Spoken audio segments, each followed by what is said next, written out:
All right, yo. Back here again. Let's get this thing going. Start here at the 5-minute mark. Okay. And we'll get to rocking here.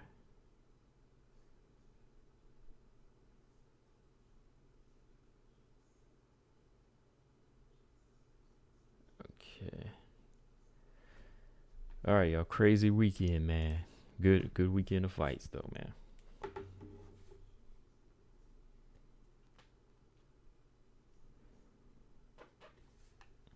Marcus Bell. Marcus said Taylor is the leader of the pack with the triple threat. Yeah, man. She came in there and did what she was supposed to do, man. That's all we wanted to see, man. I know y'all wanted them questions answered, so they were answered.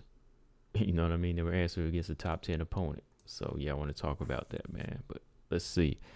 Let's get started here in a minute. Just want to load everything up. A couple points I want to talk about here.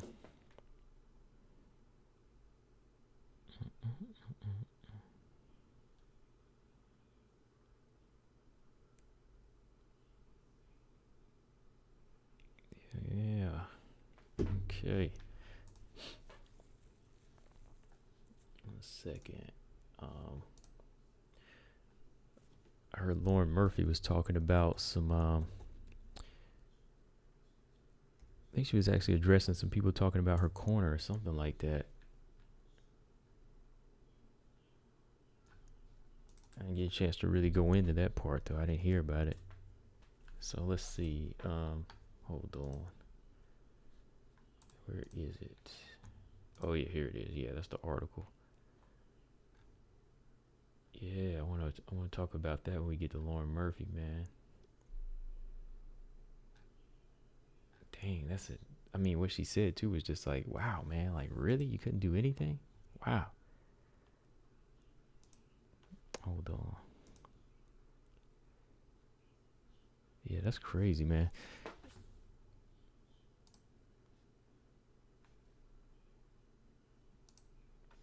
Okay. And all right, got a few people in. We'll go ahead and get started because I want to be here for about an hour, if that, maybe an hour and a half. So, all right, y'all, welcome back to another live stream again. Back once again, man, and it was a good weekend of fights. Good solid weekend of fights, man. First off, to say, there's a first time for everything. That's one of the things that we definitely seen in the Calvillo fight and the Lauren Murphy, Shevchenko and Lauren Murphy fight. First time for everything, man. First time for everything. And at the same time, first time, but I wasn't surprised. I wasn't surprised because of the caliber of opponent they were in there with, So, looking at what Calvillo wasn't able to execute, what Lauren Murphy wasn't able to execute, it's just levels. You know what I mean? It's just levels to the game. And that's something they've never seen before. Well, of course they've seen it, but actually being in there with it, that's something they never really had to go in there and actually tackle themselves. Whenever they've reached certain levels with the fighters they were in there with in the past, you saw how close their fights always were. Like when we looked at Calvillo, we looked at Lauren Murphy, their fights have always been close, right? Against like the best competition. So going into a fight with Andrade for Calvillo, Shevchenko for Murphy, it was just going to be what you saw last night. So that's why at last minute I said, man, what am I talking about, man? What am I talking about? I cannot be convinced by what Calvillo is saying, so I had to change my pick. I changed my pick back to my original with Andrade. It was just like, I'm going with Andrade because this is what she does, Mary Thomas, what's up? Yeah, so I just want to go back through all the fights and a couple points I just want to cover here, man, because everything Shevchenko was doing, even the stuff that Andrade is doing, I mean, this is what you have to do to be the best. This is what you have to do in this fight game if you really want to make it. And I also want to talk about Lauren Murphy and what she said about her corner. She had to address the criticism of her corner, but it's true. Whatever was said was true, because it was like when we looked at it, it was like, okay, this is the biggest fight of her career, but how are they handling this thing? How are they handling this? Is her team doing everything they can to make sure they cover everything they see in Shevchenko? Because when it came down to it, it was like, oh, she wasn't even doing anything. She wasn't doing anything, which is something she said in the comment she made on her social media. So yeah, let's go back here, man. Good night of fights, though. I just wish Modaferri could have been part of the game, man. Modaferri, she would have been a great addition to this night. I know she probably would have came up and showed out. I know Taylor Santos did. So let's talk about Taylor first, man. I put these pictures up too because it's like, look at the intentions on their faces, man. Like, if you look at Shevchenko, every time she throws a strike, you can see it in her face that she means it. Even if you look at like Andrade and this one here, I know Manone's on the pad, but when I see certain types of fighters and they have that look on their face, Taylor Santos, just looking at the intensity on her face and the intention she had on her punches every time she was releasing, it's like, they're on a mission. They all strike with the mission and strike with the purpose. So it's those fighters like that, man, that make it. Let's just be real. It's them fighters like that tend to get to a level that these other contenders are just never going to see until they step out of the box, man. So hold on one second. Let me pull this thing up with Roxy. I wanted to just go through. Mary Thomas said Calvillo's performance and her talk were a bit opposite. It was like she didn't know what to do to Andrade to stop the pressure. Right. Calvillo seems as if she didn't have the reflexes, either that or she was just mentally freezing. I think she just mentally froze because she looked like she has in the past. She just looked like Calvillo against Andrade when you think about it. Like, that style works on other fighters. She was just very weary of the power. She was thinking of the power and the strength of Andrade. So there was really no moment she was really going to have in there. Marina Rodriguez, that's different. Carla Esparza, that's different. She taking more chances with them, but she knew who Andrade was when it came down to it. So I don't really think there's like a excuse for it. I think it's just like you said, she just mentally froze because she's really not ready for that type of opponent. When it came down to it, it just showed she wasn't ready for it, Okay, so going back to Taylor, man. Taylor Santos and Roxy, though. I think that Taylor Santos, she answered the questions that we needed. Taylor Santos went in there, put on a mauling, good stand-up performance. She did a little bit of everything. Pretty much did everything I said she would. Taylor Santos just had the strength that she needed. Like I said, that's the keys to victory. Some people were saying that Roxy's ground game was better, which it may be, but Taylor's like well-roundedness is there. Taylor's ground game is good, but at the same time, she's physically strong. So when you put those two things together, like, Roxy's just not going to be able to handle that. Roxy was in there again with a fighter like Viviane Araújo. Viviane Araújo just had, the strength, the power, and just overall like athleticism and youth to handle her. Because Taylor was like 11 years younger. Taylor's like 11 years younger than Roxy, I think, and it showed. The first round, though, I'd say that Roxy did have like her little striking moments where she was trying, and that was like, okay, that was like, okay, that's the best I can see her do. She does have an inch height advantage over Taylor, so she was using her height, striking her way in. But the jab and the right hand of Taylor Santos was banging. You know what I mean? Like, she was cracking Roxy in the first round. The minute she cracked her, she punched her way in, and closing distance. That's it. Close the distance, and it's time to maul. Get the underhooks, and she's just mauling Roxy. She's just controlling her, using her strength, just overall doing a great job. I mean, this is what you want to see her do. Like, you don't want to see Taylor Santos give her space. I told you, when you give Roxy space, that's how she wins. And yeah, somebody else had told me, oh, Roxy gonna win this fight. I know BJ, you said it, but somebody else had said it. Roxy said that Roxy had the better game plan or the better ground game overall. But to me, Taylor's was just too strong. Taylor Santos just had too much strength, and going into the second round, the same thing. Same exact formula she just used on her. Taking her apart, takedown after takedown. What was Taylor's percentage? Let me see. Yeah, 5 out of 5. 100%. Yeah, 100% with the takedowns, man. Let's see. Robert Henry, what's up? Yeah, man, Taylor brought it last night. Taylor brought it, bro. I'm telling you, man. I was like, yeah, Taylor Santos put it together, man. That's what I was talking about. That's what you got to do. But yeah, she did a great job. I think she probably could have stopped Roxanne if she had just, after she dropped Roxanne in the third round with like that couple of left hooks, if she would have let Roxy stand back up, she probably could have got her out of there. For sure, she probably could have got her out of there. But when she let her get, when she got on the ground, she pretty much just, secured the round just by smothering and just all around beating Roxanne down, in this fight. So, game performance, and that's what I expected,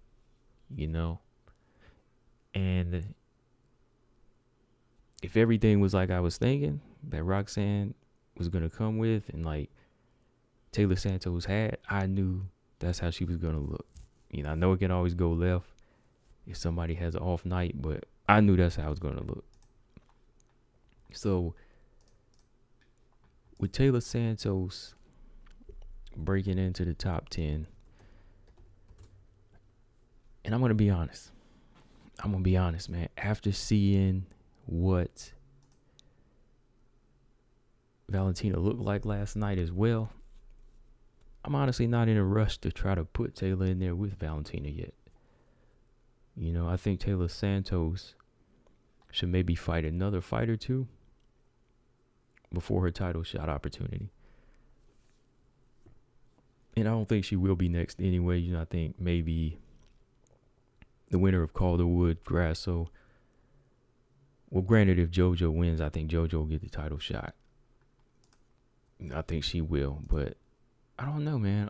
Taylor Santos, let's see who we can match her up against. I mean, I think the obvious name would be, let me see, Jennifer Maia, right? Jennifer Maia doesn't have a dance partner yet, so probably won't see Taylor Santos come back until maybe December or the beginning of next year. So, preparing for a fight like that, let me see. Let's see. Hang on 1 second. Let me pull this stuff up.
Okay, let me see here.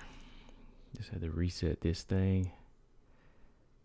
All right, where were we? Okay, there we go. Site pulled up. So Taylor Santos pretty much did what I said she was going to do. Showcased a great performance, solid skill against Roxy. So now that she got Roxy out of the way, let's see, she got the number 9 out of the way. Probably be best to go for the number 4, Jennifer Maia.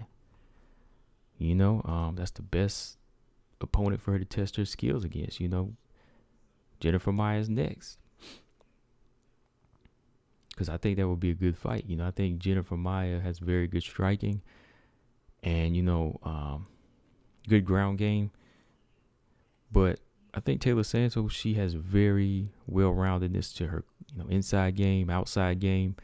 And this is the type of fight that you need to show an evolution to it. You got to show that improvement. I don't think a fight with Calvillo. Well, Calvillo will probably drop the number 6 or 7. That's not really gonna prove anything. And I don't think Viviane Araújo fight Taylor, that'd be a good fight too. But might as well go for the higher number here. Break it into the top 10. Taylor probably come in at number 9 or number 10. They're not gonna give her the spot. So yeah, man, that would be good. Let's do the Jennifer Maia fight next for her. That'd just be an all-around good fight to see who can really cancel out their opponent's strength, But yeah, definitely the one stepping out of the triple threat. She's definitely the one. I mean, she's a little bit higher ranked, so yeah, she's definitely the one. All right, so let's see. The one thing I'll say too, man, is after going back and watching that Barella fight, I think that she just had something off about her that night. Taylor Santos she looked a little bit off that night to me. Because ever since then, she just looked more and more like she's been wanting it. Like she's been stronger. She's always just been clicking and she's always been ready to go. So Taylor Santos to me just had an off night. I can make an excuse for her for that night because since then she's just been on a roll, man. In my opinion, she's just been on a roll. As for Roxy though, I don't know, man. It's gonna take her out of the top 10. She could still be a test for everybody below the top 10. She's still dangerous. So if she wants to fight on. She's always gonna be a test for some of these other ladies. Like if she runs into Macy again. Miranda, if they wanted to give her, if Roxy fought down, let me see, and she chose to fight Miranda, that fight makes sense. So everything works, man. Everything's working out here. Daniel Edwards, Cynthia, my worst pick of the year. Exactly. I went back and switched last night, y'all. I said, shoot, before the fight started, I said, forget what y'all said. Forget what I said. I said, I'm going back to my first pick. Forget that. I was like, I gotta be real. I was like, Calvillo done talked a good game on us, man. Calvillo talked a good game and had us thinking confidence was gonna beat power. I was like, what? No way. I was like, forget that, man. Calvillo was not gonna win. Because it came down to what I was talking about too. Calvillo has to have shown that elite technique at some point. Weili showed it, Joanna showed it, Rose has showed it. But Calvillo has never showed that, right? So, yeah. All right. Two Beats, what's up? Two Beats said Jennifer will probably fight up instead of down with Taylor since she won her fight. Jennifer Maia would fight up. Who would she fight up? Jennifer Maia's already lost to Caitlin Chikagan. Andrade's probably going to go down to 115. Let's see. So Jennifer Maia can only really fight Lauren Murphy. And I don't know if that's really gonna happen, but I don't know. I would prefer Taylor versus Jennifer Maia. I think they should make that happen. Yeah, but Taylor Santos is showing what I've been talking about. That she needed to show, strike with a mission, hit with a purpose. Just bring it, bring the real. This is your chance.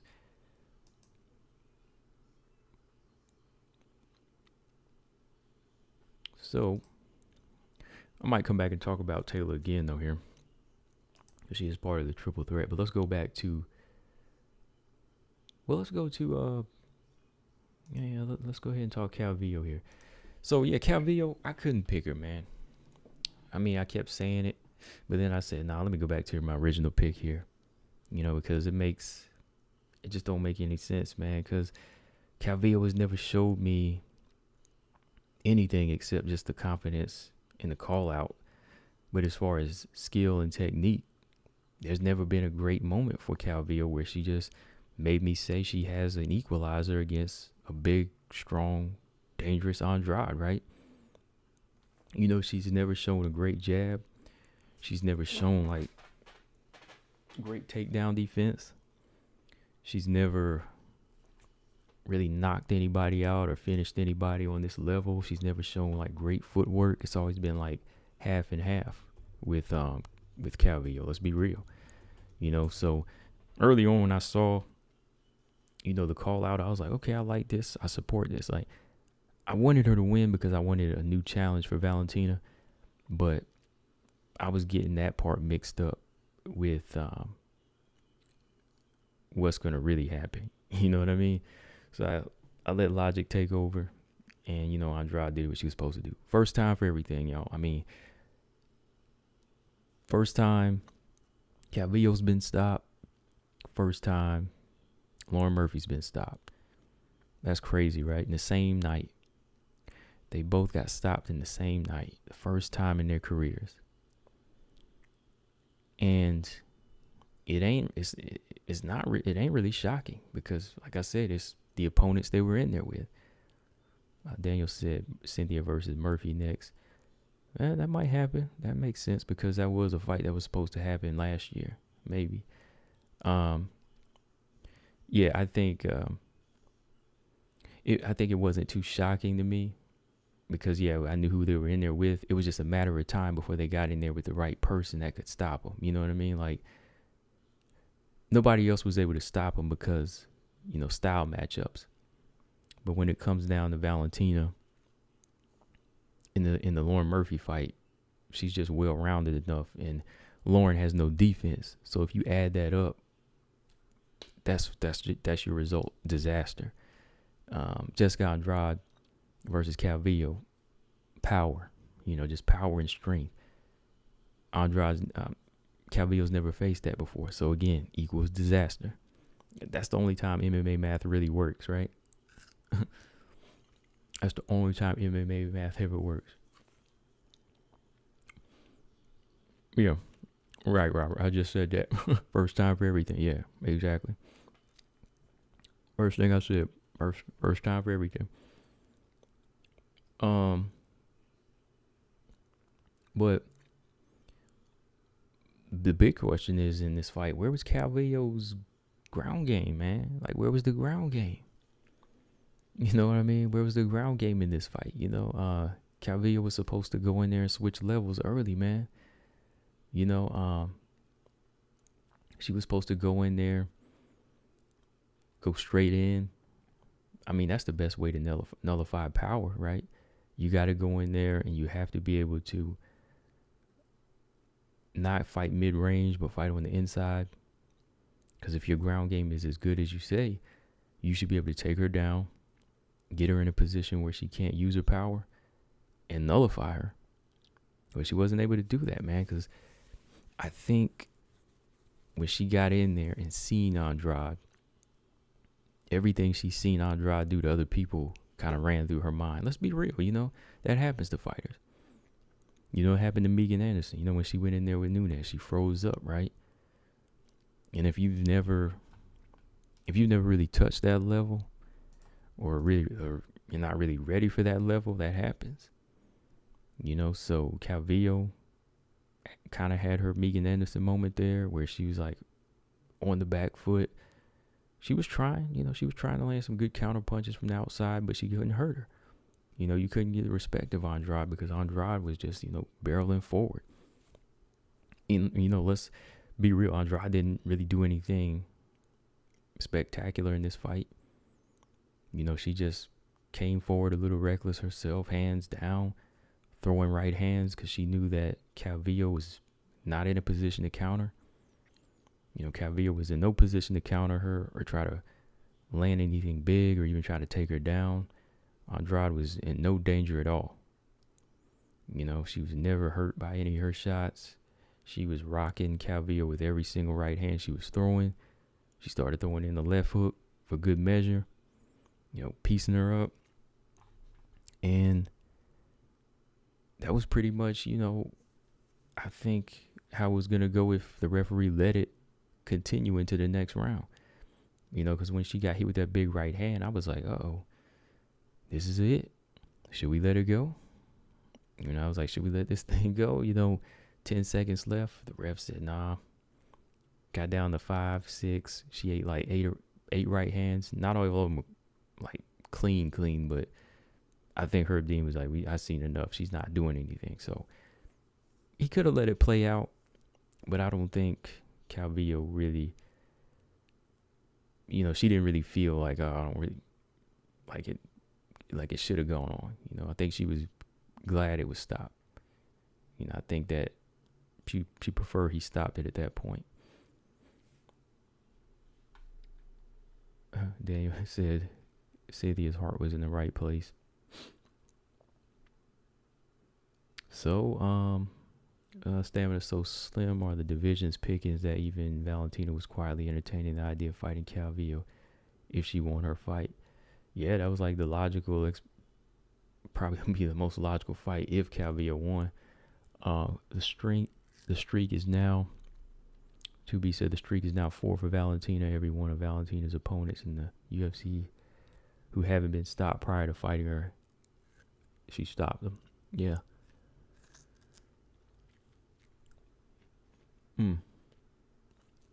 Yeah, some of the opponents that have been stopped have gone the distance with Val. Yeah. But yeah, overall, man, Calvillo, there's nobody to blame except her, because everything she said she was going to do, she didn't do. It's on you. I mean, you tell the fans this is what you're going to do. So if fans feel a certain way or fans get mad at you, you really can't say anything. You really can't say anything because that's how you sold it to us. You sold it to fans and made fans actually pick you. Or like me, almost pick you. I was like, oh, I might pick her here because she's got the confidence. But she just pretty much said, I'm going to go through the motions here. Because her approach to this fight, it had to be like no other fight. But she approached it just like every other fight. Against Marina Rodriguez, Carla. So for Andrade, that's just my chance to go in there and barrel you down. So Andrade did what she was supposed to do. Doesn't make me want to see a rematch with Shevchenko. So what does she want to do next? Let's see. Jessica Andrade wants a rubber match with Rose or a rematch with Zhang Wei Li. That's the plan, right? Where is that page at where she was talking about it? Hold on, y'all. Let's see. And that's what's crazy. A rubber match would be good with Rose. If Rose beats Whaley, I would. But let me stop that. Let me stop. A non-title fight, like if Rose lost that fight, then yeah, fight Andrade. But you can't jump ahead of Carla Esparza. I know she ain't trying to jump ahead of Carla. Hold on, man. Let me find this interview. Hold up. Let me find this thing because she talking like she's going to be guaranteed a title shot if she moves down. So I'm like, nah, you can't do that. You cannot do that. Hold on. Where is it? Okay, here it is. Man, she better get in line. Here it is. Andrade eyes the winner of Namajunas Weili. I want to be the champion. No way. You're not getting that title shot. You cannot jump ahead of Carla. Not this time. All right, so this is what she said. Let's see. The moment is perfect because I can maybe have a trilogy with Rose or maybe a rematch with Weili. Dang, where did this come from? She just thinks she entitled to get her title shot wherever she go, huh? She's just talking like there's nobody else in line. Like Rodriguez or Dern, they could possibly get it. She's just like, oh, I can get the title shot. She didn't even know that Carla's in line waiting. She's going to jump ahead of Carla, huh? She said, I know I'm good at 115. I know I'm good at 125 and even 135. So it all depends on the timing. Sometimes weight divisions don't have the timing you need. I want to be the champion. I think now is the time to fight against either and bring this belt back to Brazil. No way. So she said, I think Rose is going to win. It's not going to be as easy as the first one, but Rose has way more experience in the UFC, and she knows how to handle the pressure of being a UFC champion. I think that's going to be the difference, and I think Rose is going to win by decision. So, yeah, she wants to jump right in there, fight the winner of Weili Rose, but I pump my brakes on that. I'd be like, no. Maybe you could fight Joanna. You and Joanna could run it back. Y'all fought, a rematch to y'all's fight like what, 3-4 years ago? 4 or 5 years ago? That would be interesting. To me, that would be an interesting fight, but I don't think that she can just jump ahead of Carla Esparza at this point. Carla's already going to be waiting, so I think that she just needs to wait in line. Like, no, you're not getting Rose Weili winner. You fight Joanna and go from there. You just don't get a title shot like that. Especially, like I said, all this other work that these strawweights are doing. Like, even Dern Rodriguez, to me, would possibly get a shot over Andrade at this point. You claim to be the flyweight contender now. Why you just going to jump down and think you can be like a tweener? She thinks she can just be a tweener right now and go back and forth for title shots. When she get knocked out for a title shot here, she going to move up, get knocked out for a title shot there, move back down, get beat up for another title shot. Then, you know what I mean? There's still other fighters out there. I think you just got to, you got to do, you got to eye your options before you think of moving back down, because they're not just going to grant you a title shot when other fighters have fought for it. This Calvillo fight was not a title eliminator for Rose Weili. My thing is, if you move down in weight, you have to fight a title eliminator as an initiation into that division, no matter who you are. I mean, unless you're the champion, like say if you are the flyweight champion, then you can move up and fight the bantamweight champion. But you just can't jump ahead of Carla like that. Nah, that ain't gonna work. Let me see.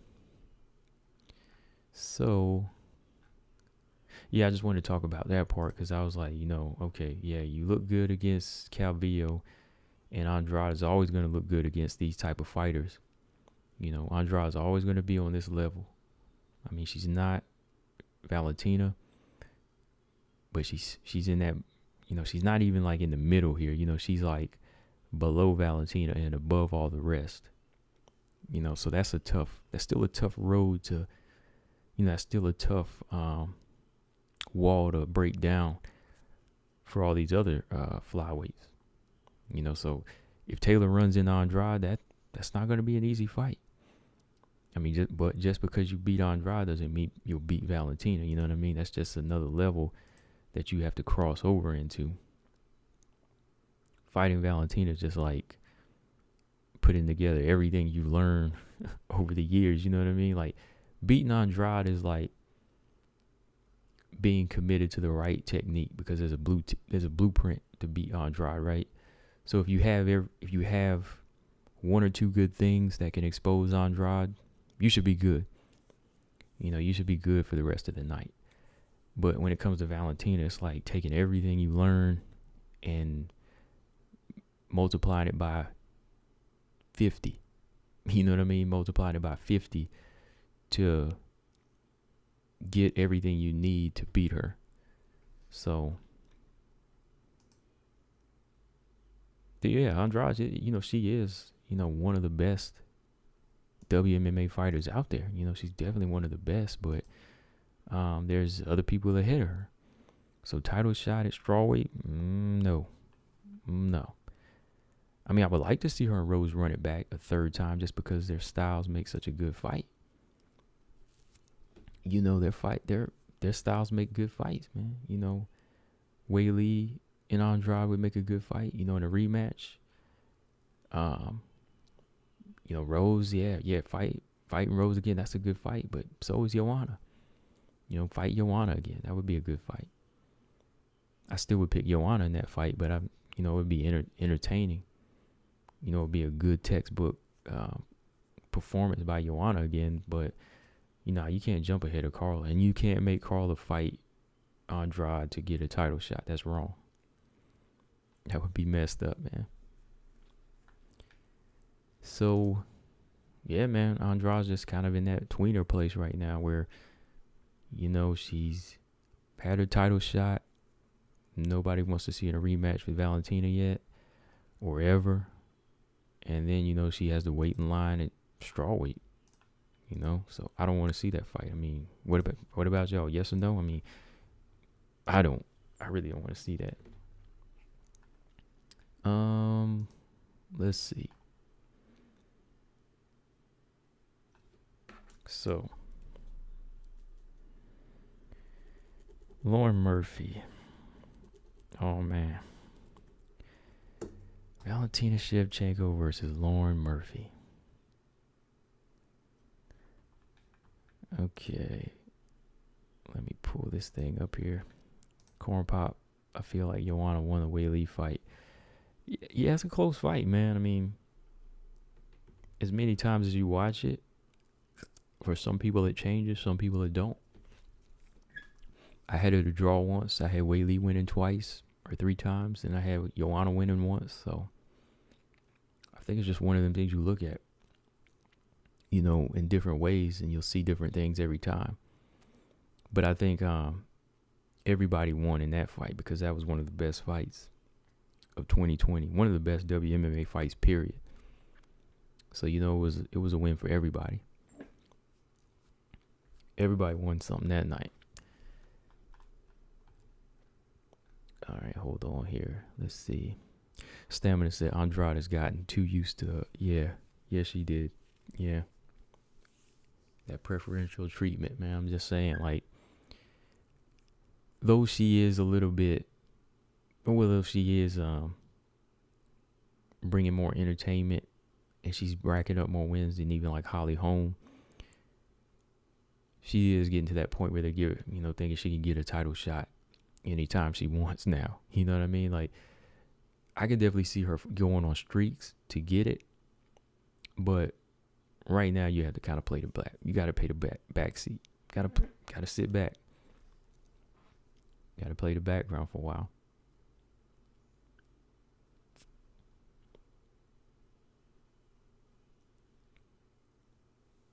Yeah, but no wrestling, man. Yeah, no wrestling at all from Calvillo. That was crazy, man. No wrestling at all, man. She just didn't want to engage like I thought she was going to. I mean, that would have been her best bet to me. Like, I think giving Andrade range was a dangerous tactic. Like, she would have been better off on the inside, because even if she got slammed, the fight would eventually went to the ground. And that's where Calvillo could have had her chance. You know what I mean? Like, if Andrade slammed her, she would have been in a position where she's comfortable with on the ground. Then eventually she could have looked for the submission, got her guard up and looked for, an arm bar or something. So if she would have went for that type of tactic and got Andrade to even ragdoll her, she could have maybe found an opening. But instead, she separated herself and was in the power range. I mean, a lot of technical mistakes made by her there. Like, you just don't fight Andrade on the range if you don't have footwork or a jab. You know, you just don't fight her on the outside like that, unless you have if you have superb footwork and a beautiful jab, which Calvillo has average in both.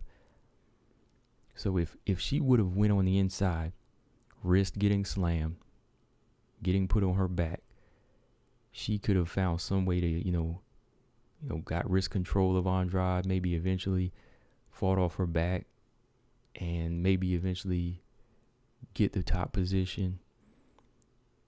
But the ground would have favored her. Let's just be real.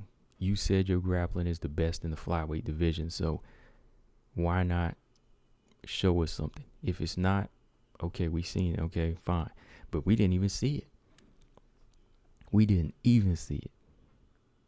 Like, I preferred if she would have got slammed in this fight and would have went out with the ground and pound, because then we could say, okay, she tried her game plan. But this fight, it was no. We saw her on the outside eating right hands and just getting taken apart. Man. I guess execution is hard sometimes, man, whenever you're actually in there, so I can't get mad, It's like, I guess I can get mad because they are the fighters, right? They told us this. They sold us this. They sold us this dream, right? They sold us this confidence that they had. So it's kind of like, you got to show up. You told us your ground game and grappling is the best in the flyweight division. I wanted to see it. This was kind of like Errol Spence versus Mikey Garcia, when Mikey Garcia said, I see something in Errol Spence. And then he went in there and got whooped for 12 rounds. He was like, I see something in Errol Spence. I see it. I see something in him.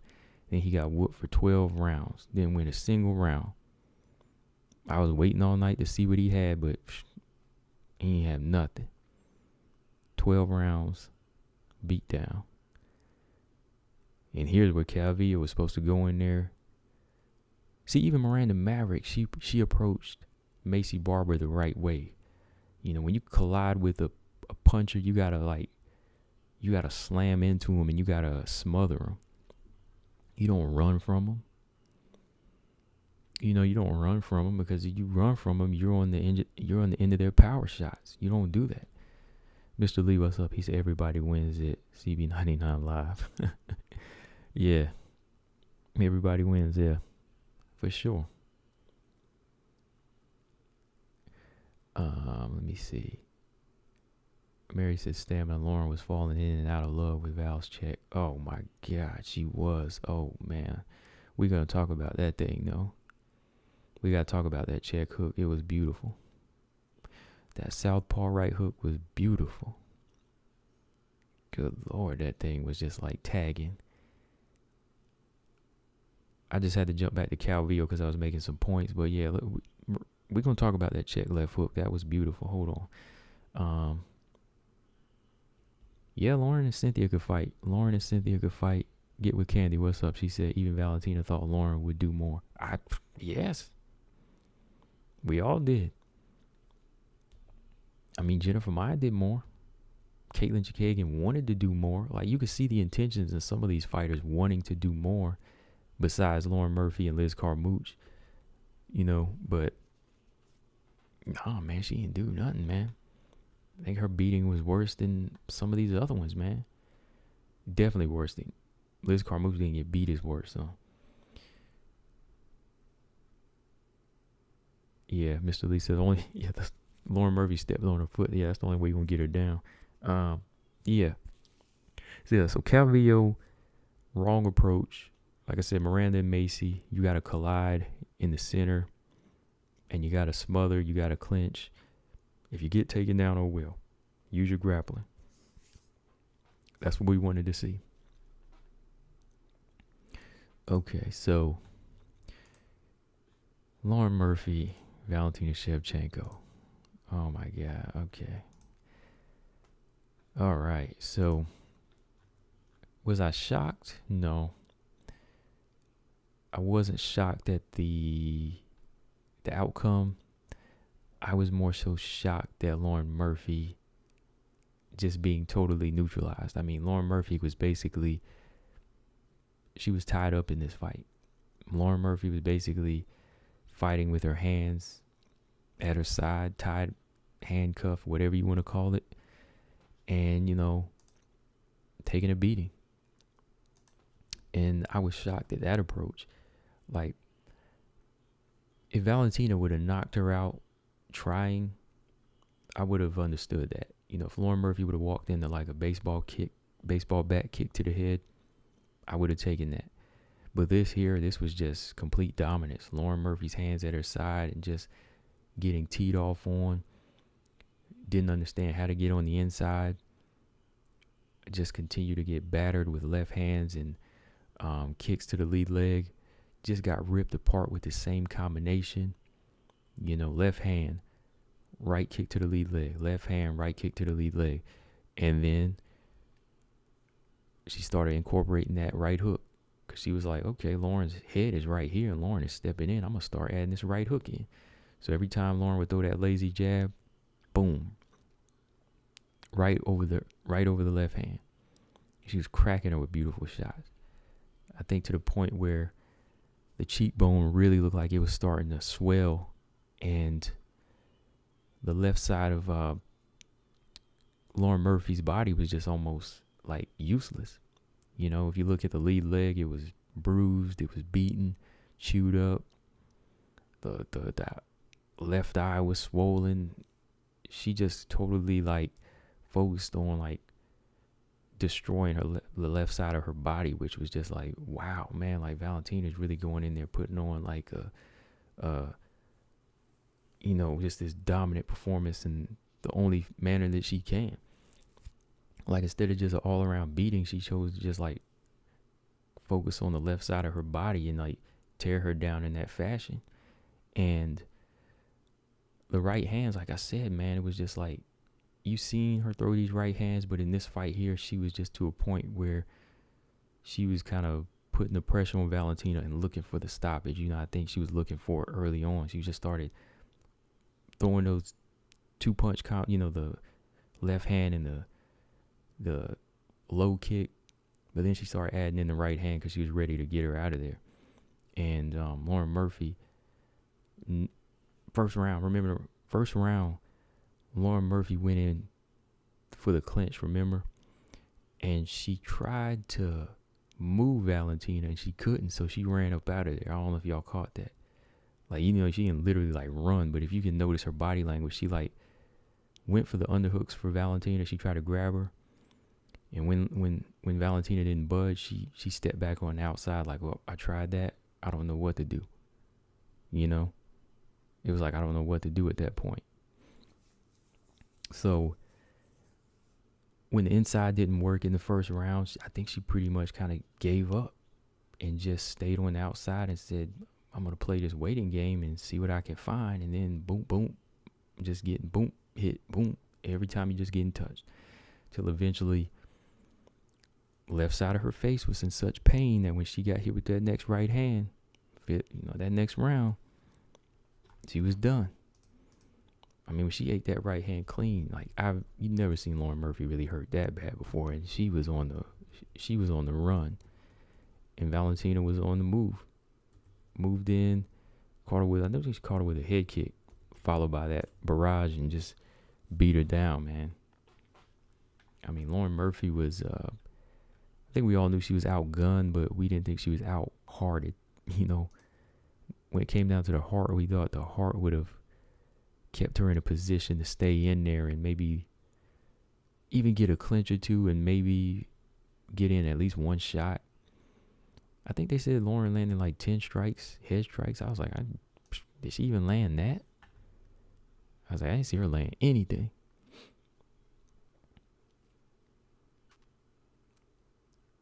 I get what Candy said. Lauren was so much bigger, so I was worried about Valentina still took down easily. I was like, dang. Yeah, the size really didn't matter to me. I was just kind of like thinking Lauren Murphy would have taken more chances with her length, maybe tried to like counter, or maybe just try to throw a barrage to eventually land something. I thought she would have tried to bust through with like a jab or a right hand, but she never really did,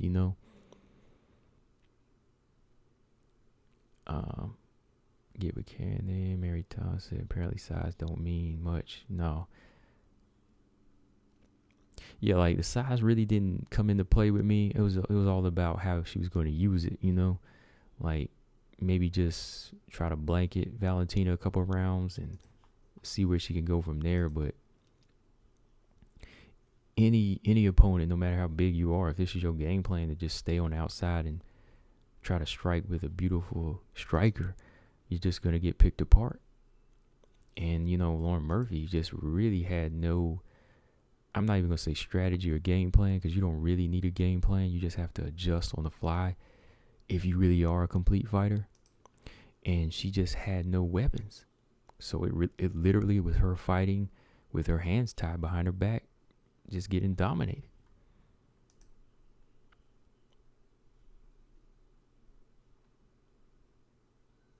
So I think that Lauren was going in with, I think she knew deep down, I think Lauren Murphy knew levels. Lauren Murphy knew levels, and like I said, everybody has to talk with confidence and say, this could be my night. But actually executing it, that's one thing. For her as a fighter, she had to think that way. But like I said, the inevitable. If the inevitable happens, hey, we know. We know. But I'm not going to get mad at her for being confident, or at least trying to be confident, or give the illusion that she can do it. That's what you got to do, because it could be an off night. But this here, man, it was just, oh my God, man. Oh, wow. This was just one of those fights where I was like, oh man, like the beating was so systematic and brutal. Not even like a mugging, but just like how she was just picking apart the left side of her body. And Lauren just didn't have any answers. At least a few of her other opponents, even Jennifer Maia got around. But yeah, Brian Williams, deep down, everybody knew. We knew, man. We knew. It's like when you push a friend in to go fight somebody and they can't handle it, but you got to give them that confidence. You be like, oh, you got this, man. You tell them, oh, you got this. Next thing you know, they're getting that boop, boop. 2B said, that's interesting you mentioned that, because Val mentioned how fighters break in the fight when they realize what they plan on doing gets shut down. Yeah, I didn't know she mentioned that, really. Yeah, because I haven't really watched any post fights, but yeah, I was just kind of thinking about that. I was just kind of like, fighters, they will break if their game plan doesn't work. Like, that's why it's not good to try to vision how a fight's gonna go. It's just good to have all your tools. You just need all your tools to go in there and think on the fly. Because if you look at all your great champions, none of them really have game plans, like actual game plans on how something's gonna go. Their tools get them out of danger. Because you never know. Like, when you get buzzed in a fight, you're going to have to fight off a heart. You're going to have to learn how to clinch. You got to take somebody's power shot. And then you're like, oh, man, like I never been here before. All your plan is out the door. If you had a plan. But if you didn't have a plan, you just came in with the mind frame to say, okay, this is what he's bringing. I got this for that. Oh, he countered that. Well, I can do this to get on the inside. So, okay, let me try this. Oh, that didn't work. I can use this. So if you go in with a game plan and that game plan don't work, you done. I think Jessica Andrade pretty much told us that. See, Joanna versus Andrade, that was more of a strategy where it was like a given, because if your opponent is basically one-dimensional, They're giving you their blueprint to beat them. It's not even a game plan. It's just them saying, this is all I do. Come beat me down. You know what I mean? That's all they're telling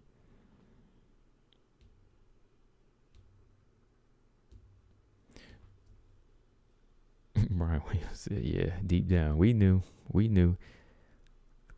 Especially, yeah. Especially people putting that money on the right fighter. They knew. We knew. Robert Henry said Valentina was outstriking Murphy like 6-1 each round. You don't even have to look at stats. Just look at the fight. Valentina took Lauren's hold from her. You mean soul? Oh, took her game from her. Okay. Took Lauren's whole game from her. Marcus said Valentina out here giving everyone lessons. 2B says someone asked versus something like if she notices fighters are already broken / defeated before the fight starts, and then she responded with that explanation. Yeah, a lot of them are, man. Like, I think it's once they feel, because like we were talking about, Valentina doesn't really punch with like knockout power. It's just the intentions behind her punches and her strikes. Like, she's not a knockout puncher with her hands, but her kicks are. But it's the intention and it's the intensity. That's why I posted these pictures up here. You know what I mean? Like, I had to choose like that picture of her face, because every time you see Valentina throw, there's like a I don't want to say darkness on it, but there's like a very, very educated but animalistic approach to her striking. You know, she's giving you everything in that shot where she's telling you to back off or else. You know, like when Valentina throws, like you look at her face in all her shots, she's giving it her all in that shot. Like, I mean, I see a lot of, I always look at boxing photography and striking. Everybody's kind of got that intense face, but I mean, when you look at hers, she's got that face like, you know, it's really like back off or else. You know what I mean? Like, back off, or you're not gonna make it out of here alive. And I think it's whenever people feel like that first kick or that 1-2, they're like, dang, I can't get past that. Like, how am I gonna move this? And you know, if you ever look at her stance, you know, it's very, very, it's controlling. She's mentally controlling, man. You know, that's like, I've seen it, you know, and like people talk about Floyd Mayweather, he can't hit hard. But why are fighters not trying to fight him? Like, because when they taste that accuracy and the way he turns it over, it's like, yo, I don't want to feel that again. I'm just posting up some here. Yeah, I'm like, look at her face when she's hitting you. You know what I mean? Like, her intentions are bad, man. Hold on one second. I'm gonna just do it this way so you can see all of them. Where'd it go? Let's see. But anyway, man, Lauren Murphy, man, like, I'm gonna pull this article up too, because Lauren was, you know, trying to defend her team, which I understand. You want to defend your people. You definitely gotta defend them. You know what I mean? But if people are talking, I mean, you know, it is what it is. I mean,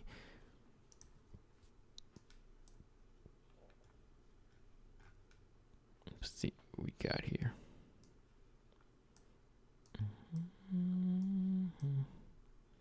On this, I mean, not working here.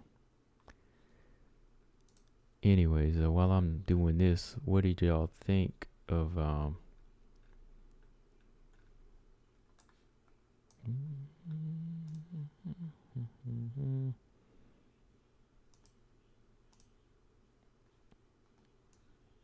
what do y'all think though? Rubber match or what title shot for Andrade? I don't think so. I had a third one, but here's that'll work. Yeah, I mean, look at her face when she's throwing, man. Look at her face whenever she's throwing, man. Like, you can see everything coming out on every shot. Like, she's not like overexerting herself or throwing too, out, bring what's the word? She's not overexerting herself in every shot, but she's definitely letting a lot out. That's why I'm like, look at her face in these pictures, man. Like, like I said, you see some of these other women and men, like when they strike, you see them letting that force off. But I mean, every time I see like Valentina, her shots, they like, she's meaning to do damage, man. Like, she's really trying to hurt you. Just look at her, man. That's what I'm saying. Like, when they feel that, when they feel what's coming out of the end of that shot, they kind of go in the respect. They go in respect zone, and that's how Lauren Murphy was. I think Lauren Murphy was just like, I can't get off here. I cannot get off because she's just too much. Colton said the finishing sequence before she took Lauren to the ground was amazing. Mr. Lee said, I don't enjoy watching Shevchenko fights. I don't enjoy mismatches. Shevchenko is too perfect and overly dominant. I enjoy him. I enjoy him because everybody that she fights, they have the same opportunity that she has. She's just showing you that I hit the books harder. That's all it is. I'll do a video on this later, but that's the best way to explain it. Like, everybody has the same opportunity that gets in the octagon. It's just that she's hitting the books harder and she is preparing for the biggest test. And I want to see her exceed. If you prepared and trained that hard, you deserve to make it look the way you can. That's on the other fighter. That's their fault if they can't fight to your level. So it's overmatched after the fight is over. It's never really overmatched to me. That's why when a fight happens, I'm kind of like she said, I'm like her. I'm excited for it. I'm excited for a Valentina fight because it's like she said, I prepare for a fight. It's like a, a spiritual thing for her, a religious thing. It's educational. And the training is a big part. And when you go in there and can actually show it, that's a reward. It's a reward. So going in there and actually getting to see her dismantle somebody, that's fun to watch. I mean, one day if somebody makes a challenge, that's going to be fun too. But I mean, this is what she trains for. Everybody else can do the same thing she's doing. If they don't, then fine. It's a mismatch then. So I like it for the reasons that she likes fighting. You know what I mean? Like, you put in the hard work, it's time to go in there and showcase it. All right, Brian Williams, take it easy, man. We'll catch you in the next one. Yeah, skulls be rattling, man. And I think when skulls rattle, they go on a defense. 2B said that Valentina combo, yeah, the punches and the leg kick, they were, that's like her basis. That's like her basic stuff there. That that straight left hand, or maybe a 1-2 and end it with a leg kick. It's covering everything. It's covering head, foundation, to break you down.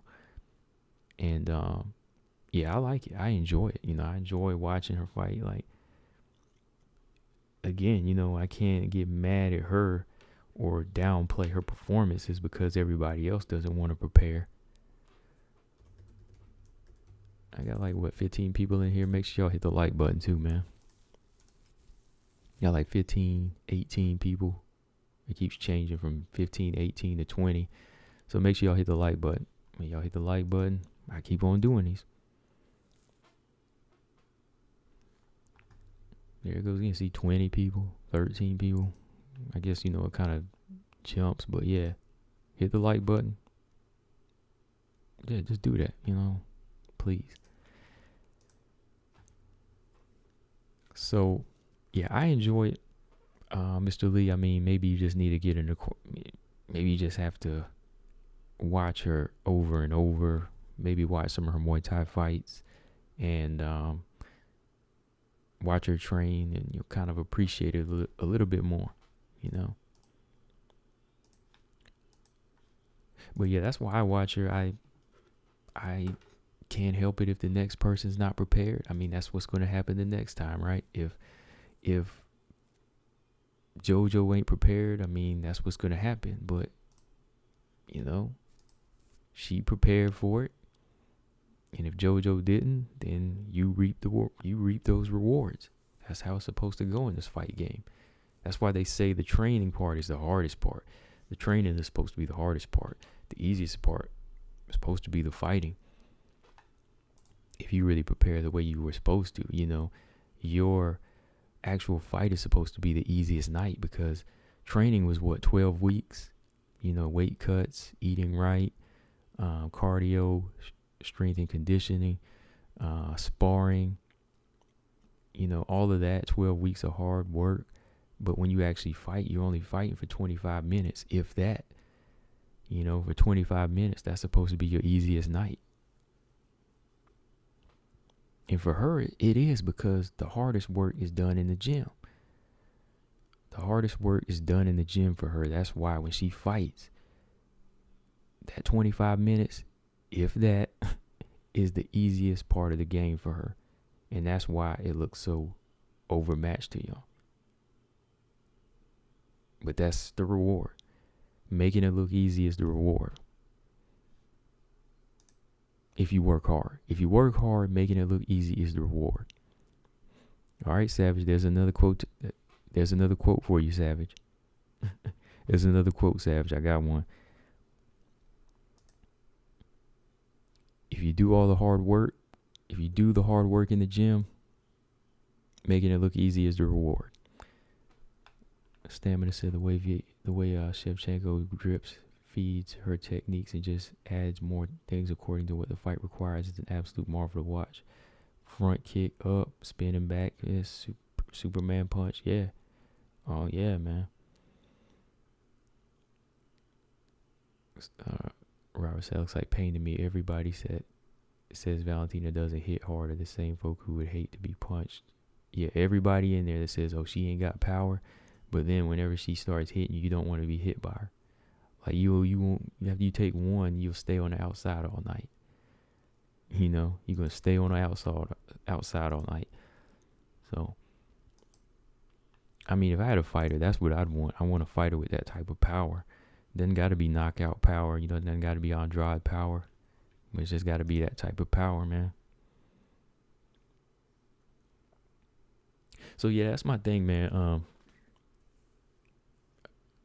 Valentina is telling these people out there, look, strike with a purpose, strike with a mission. You know what I mean? That's what you have to do to win in these fights. Like, she always strikes with a purpose. And I don't think anybody has really mastered that yet. You know, everybody knows how to turn a punch over. They know their timing. They know their counter punching. But, like, everything has a purpose when she lands it or when she throws it. That's why you just see her taking these subtle movements. Like, she's never on a bike. She's never really, like, galloping around the octagon. She's just inching forward on you. You know, she's just inching forward or inching back and setting you up in the range, and then boom, boom, boom. You know, combination ending with a leg kick.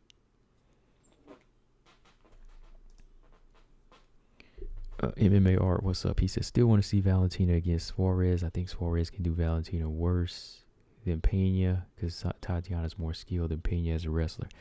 I just need to see Suarez get back into shape, man. I think her only thing that's defeating her is her, you know, her own health. Yeah. If she can get back to a good place, then yeah, I would definitely want to see it.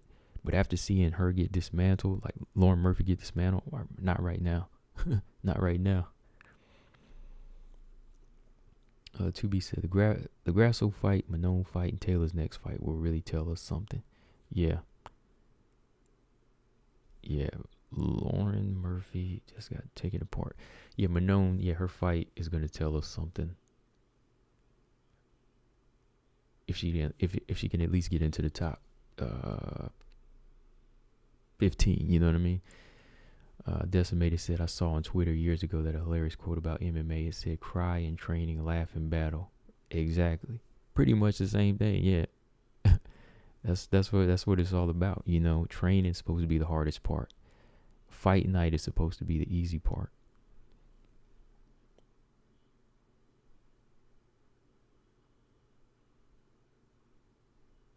Yeah, for sure. So yeah, man, Valentina has it all covered, I think, man. She's got those 3 Ds covered. She's got defense, she's got dominance, and she's got discipline. And I think that's what all these other fighters out there, the fighters are listening to. I have a few fighters listen.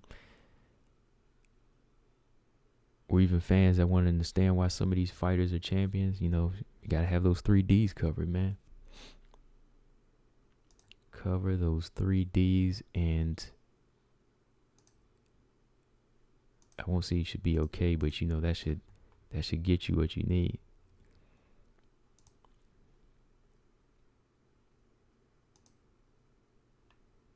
Let's see. See, Valentina has this. Defense.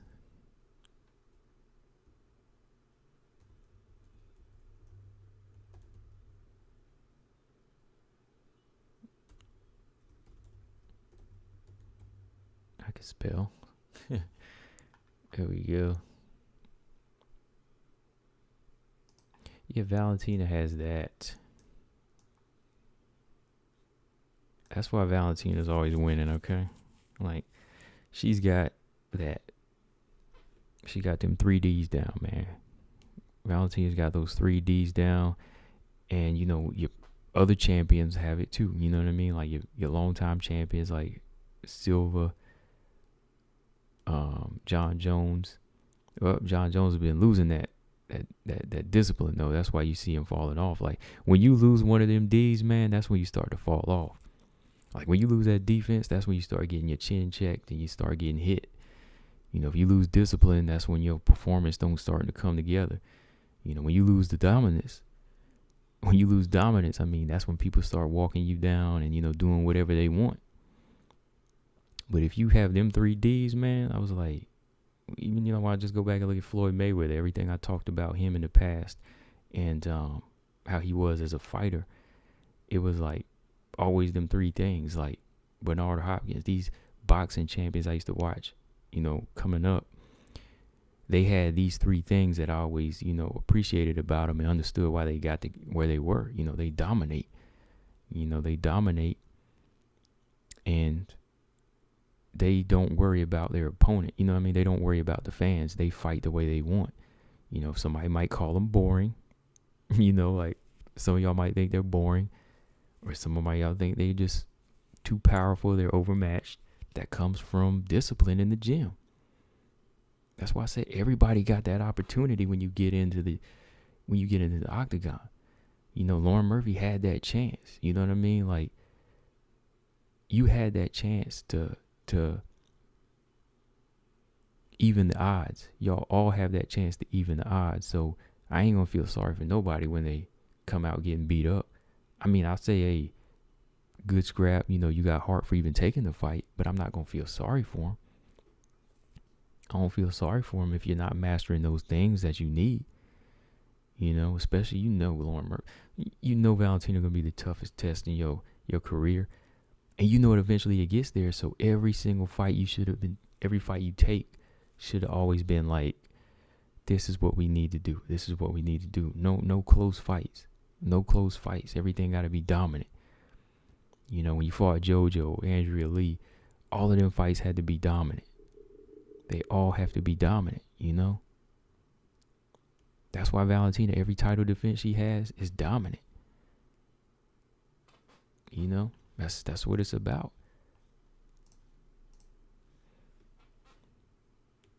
Get what Candy said. I saw. I read. No, I read that.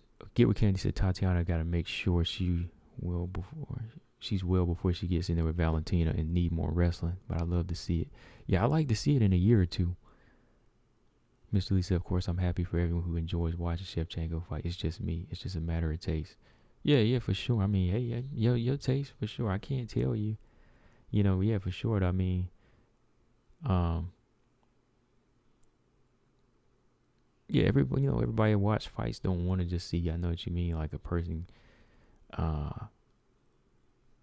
get dominated. But if you look deep into it, that shows you the reward that person is earning, because that's how well they prepared themselves.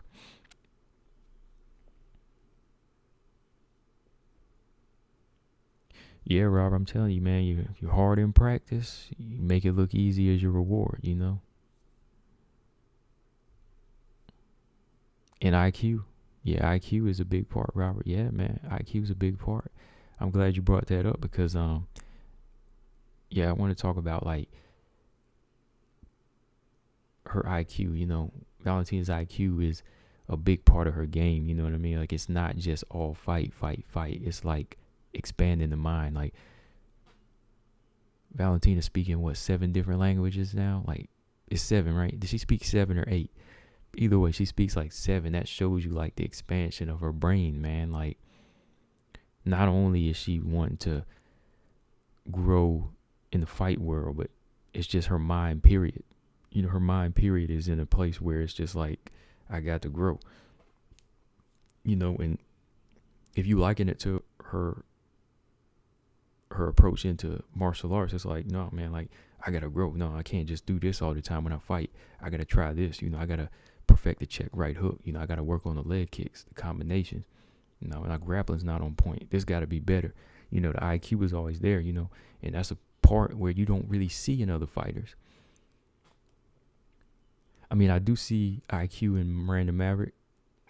I'm not saying she's on Valentina's level yet, but for the level that she's on and the rest of the other flyweights, you do see a good balance in Miranda Maverick. You see the intellect in her as a fighter. Tanisha Tennant, when she eventually gets to the bantamweight division, that's intellect. You see intellect in those type of fighters that improve throughout each fight.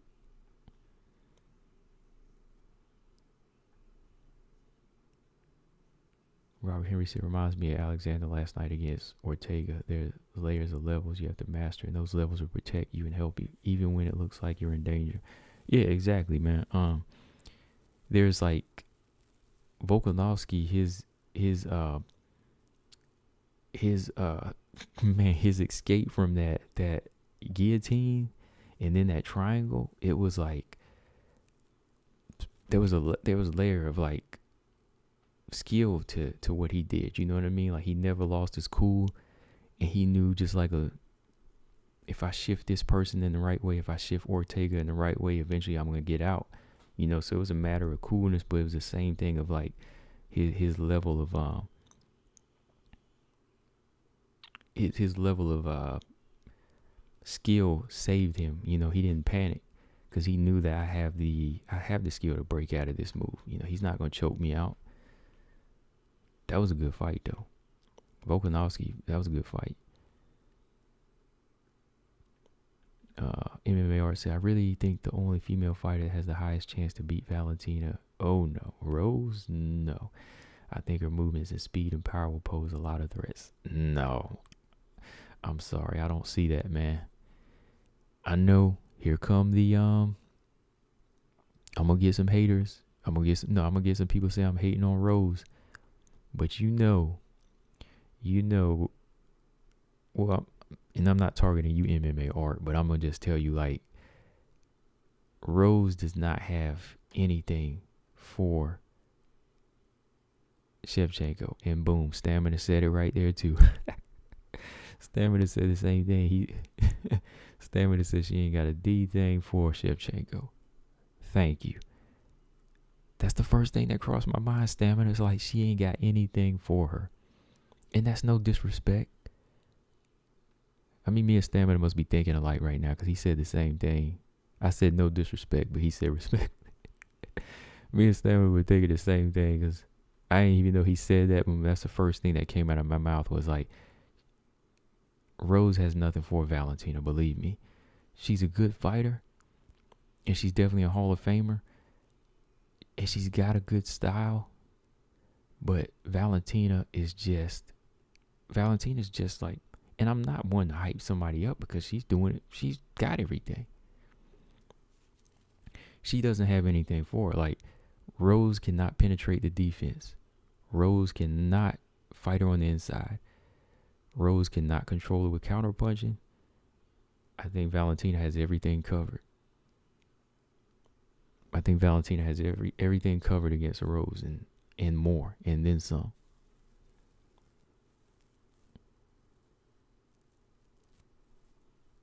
Now, yeah, Rose is good, but I mean, like, there's literally like levels to the game, and I mean, she's good in a strawweight level, but as far as like the well-roundedness, see, there's something about pound for pound fighters at the top, like Amanda Nunes and Valentina. To me, they can shift weights because of their bodies and their styles. You know what I mean? Like, Nunes and Shevchenko can move around in weight because of how they fight and how they're built. You know, Rose is built like a 115-pounder. And she also has holes in her game where I think even some of these other flyweights could expose something. Hell, I think Jennifer Maia might give Rose problems. Hell, I think Jennifer Maia might give Rose problems. Tell me if I'm wrong. Jennifer Maia could probably beat Rose if they fought at 125. Come on now. I'm just saying. I just don't want people to think that Rose is like Valentina because she trains with her. You know, that's no disrespect. They're their own fighters, but I mean, that's why this woman is number one on some people's list. I mean, I still get Nunes as number one, but that's why she's one of the top ones, though. Yeah, I know people gonna get mad at that too. They're gonna say, "Oh, you hate Rose or something because I said that." But I'm like, no, man. I'm just telling you the truth. It shows in the record, man. It shows in the dominance. What do these 3Ds say up here? Sometimes Rose lacked that discipline. That's why she got knocked out. Sometimes she lacked the defense. That's why, you know, Jessica Andrade broke her nose. Sometimes she lacked the dominance. That's why she got slammed by Jessica Andrade. I mean, she'll have some of these threes some of the time, but Valentina has these three all of the time. That's the best way to put it. Rose has these 3Ds some of the time, but Valentina has these 3Ds all of the time. And you can't have these things some of the time. You got to have all the Ds all of the time. That's all I'm trying to tell you. Not you, MMA art specifically. I'm just saying that's how I'm trying to tell people that think Rose is better than Valentina. You got to have them 3Ds all of the time. Robert, what did 2B say? 3 fluent, 1 learning currently, which is Thai. V. Kendra said, am I the only one who thought Andrade looked even more improved? She actually was doing good combos, ending with leg kicks. She parried a lot of jabs and cutting off the octagon. I don't know, V. Kendra, if it was that she really improved. I think it was the fact that Calvillo didn't have anything for her. I mean, her punches look better. I ain't gonna lie, her right hand looks nicer. But I think overall, she said, I'm going to walk her down and I'm going to just beat her. I'm going to just dominate. She just don't have it. You know what I mean? So V. Kendra, I think her punches look a little bit better. Like, she was throwing some nice left hands and combinations. But I think, and the leg kick was nice. But I think it was just the fact that Calvillo was overpowered. And she knew that. Like, it really wasn't like her having to think too hard like in the Rose fight. Calvillo was on the back foot because she didn't want to get hit hard. And Calvillo wasn't going to go for the takedown. So Andrade said, I'm coming in, man. She was like, I'm going to break this door down. And that's basically what she did. You know, right hand after right hand. I mean, accuracy was an improvement. She wasn't swinging too wild. So, yeah, I'll give her credit. Andrade did improve on the accuracy. You know, the right uppercut and the overhand, they were landing nicely. Like, she wasn't winding herself. Everything was landing.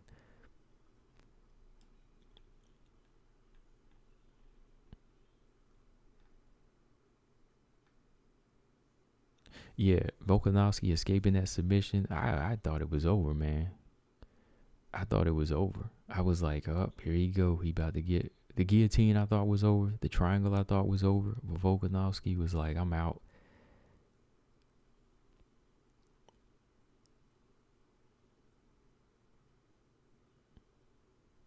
Oh yeah, I saw it. Let me pull that up, y'all.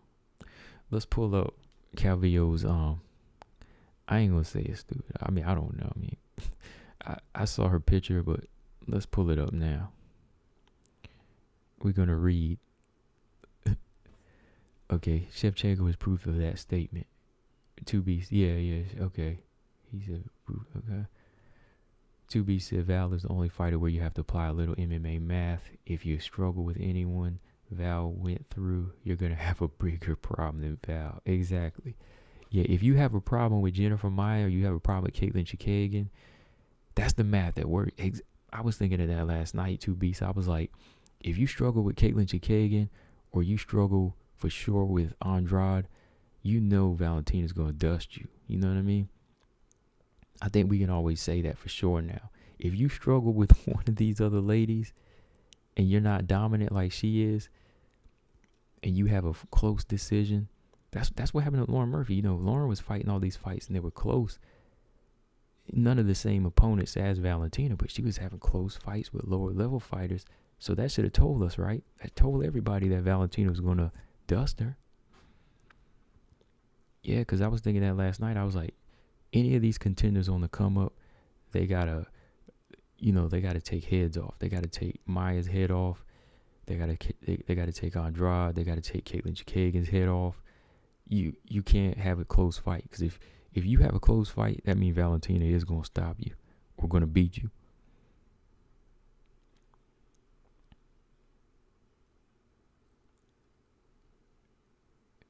Oh yeah, Robert.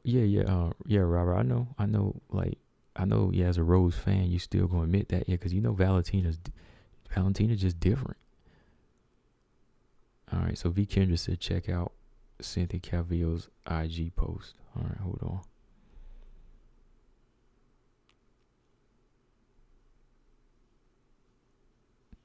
All right, let's see. Yeah, I did. So yeah, that was one thing I wanted to read today before I jumped out. Actually, before I took a nap today, but let me pull that up. Yeah, so yeah, Calvillo had said this. I seen it, but if y'all haven't seen it, I'm super heartbroken. Yeah, I saw this. Yeah, I'm super heartbroken to say the least. I felt very prepared for the fight, but the power I felt in there with Jessica is like none I felt before. I asked for the fight, so I'll own it, but F all y'all for talking ish. I mean, hey, who was talking ish though? I mean, you know what I mean? Like, hey, who was talking ish though? I have the heart to walk in there with the best in the world, something most people can't even fathom. I lost, but I'm still one of the best in the world. I will be back for my people. It ain't over. We're just getting started. Okay. The power in there with Jessica is like none other. It's like none I felt before. Okay. That right there should tell you need to stop talking about Valentina then. That is what you need to stop doing. Stop talking about Valentina. You know, if you're going to call out Andrade, don't even worry about Valentina. Don't even worry about Valentina. See? Because you didn't even know the power. I mean, you should know of the power because you've seen all the stoppages. It's your job to nullify that power. I mean, if you have skills, power should never be on your mind. I mean, it should be as far as, okay, this is what I got to nullify, but you shouldn't even be worried about getting clubbed. You know, if Jessica Andrade has that power, what do you do to take away the power of an oncoming wrestler? Pump that jab out. Pump that jab out and come up with a strategy where you can take away the power. You know, move to your right to take away the power in the right hand. Clinch with Andrade instead of letting her get off the extended power shots. Take the fight to the ground, like you said. If she would have taken the fight to the ground, she wouldn't have felt the power. So I don't know. And saying F everybody for talking ish, I mean, she was the one talking ish, right? I mean, hey, I had her back going to the fight. Sorry. Sorry, I'm just eating on something. Okay, so I don't know. I do not know. Yeah, Stamina said her ring cutting was standout. Yeah, her standout was ring cutting to me. And I think her accuracy was. Decimated said, I think of Megan Anderson tall and strong, but it was her moral cowardice that meant she had terrible account of herself in the Amanda fight. Yeah. V. Kendra said, I rewatched the fight at one point. Calvillo tries to clinch, but it didn't work. Yeah, she didn't do it enough, man. She did try. I saw her. She didn't do it enough, though. Like, she didn't even level change. You know what I mean? Like, she would have been better trying to go for, like, a body lock. Decimated said, Valentina is not super muscular. She has not physical gifts like Amanda's long reach or Megan's height. But she has the best weapon of all. Her brain is like a computer. Yeah, exactly. Her brain, man, it's her brain. High five says Cynthia has no power to outclinch Andrade. No. She got the grappling. That's why I was just like confused. V. Kendra said Calvillo said she was gonna stop Andrade, and Calvillo been talking about Andrade since strawweight. Yeah, that would have. I remember even at 115, that would have been a killer back then. I would have definitely picked Andrade even back then.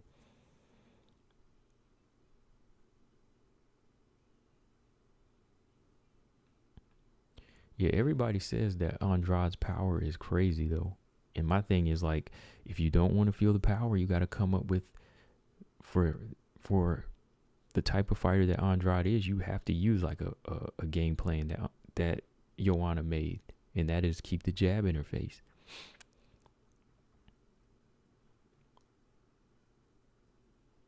And I mean, she pretty much walked through everything Calvillo had.